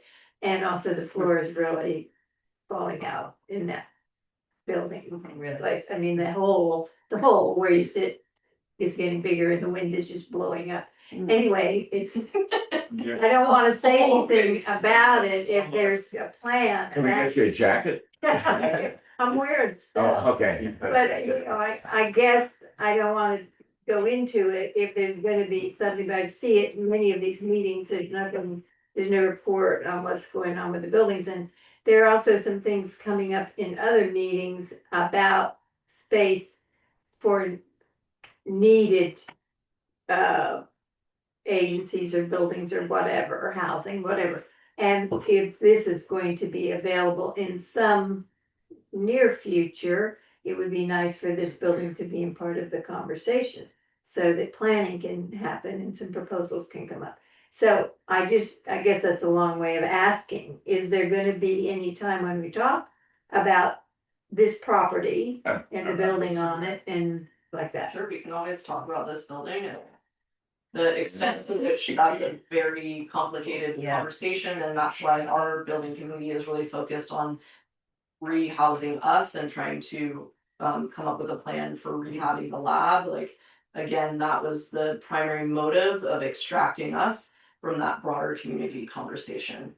So I see that, and I guess what I was thinking in my mind is that impact when you are out of here, and then this building will be totally condemned, I would assume, once you have a date for when you're gonna be maybe moving into the lab. Am I wrong in assuming that? Well, why don't we just leave it to I the don't know that we've committee? thought it through that Okay. way. Yeah. Okay, Because right now, we're, I think, so focused on what are the opportunities that the staff needs for their operations. okay, And so we're focused on, is this gonna work and how do we make it work? And so we haven't thought yet about, okay, well, what does it mean to getting out of this building? But I think to your point, it's gonna be a very complicated, very emotional process because, and I'm fairly the newbie here, but in terms of the relationship to this building and the community, we already have a report that says it's in really bad shape, you know, and so do we have the money to renovate it and for what use and who would be the tenants? That we haven't got there. okay, well, I don't wanna take up the time now, cause I know it's not on the agenda, and I just wondered if it will be coming up on the agenda to talk about this. We could probably start thinking about not maybe this building, but at least where we are in the process of. yeah, we can give a on that report on the building. building That would committee. be great. There you Yeah, go. I don't think that it's gonna have any concrete timeline though. Yeah. There at this stage, it's not gonna be like, and we'll be out of this building in 2027 or anything. Oh, Yeah, so you're good in the We hearsay will for a while. not. No. so no maybe shit. we should talk about the floor. No, Nope. sorry, did You you could buy some plywood though. not out? It will not have a timeline. Yeah, but she's saying, okay, well, as a tenant, then I'd like you to do some repair work. I don't Because want I'm to in get that too space. involved in repair work because we're such pathetic tenants in terms of what you require for us to pay. So I don't want to start sounding like. Yeah, I mean, I don't wanna do extensive repairs in here. No, See what we're doing in the other room. Oh, yeah. Which is basically slapping up some plywood, so I would Yeah, Yeah. encourage. Okay, If you're but saying- there are some Yeah. things though, like, I left the other night because the rodents were peeking up in that through those holes in the floor. So I would not mention it if we're gonna be looking at finding another place. But I will mention it before the winter, if it looks like we're gonna be in there for the winter.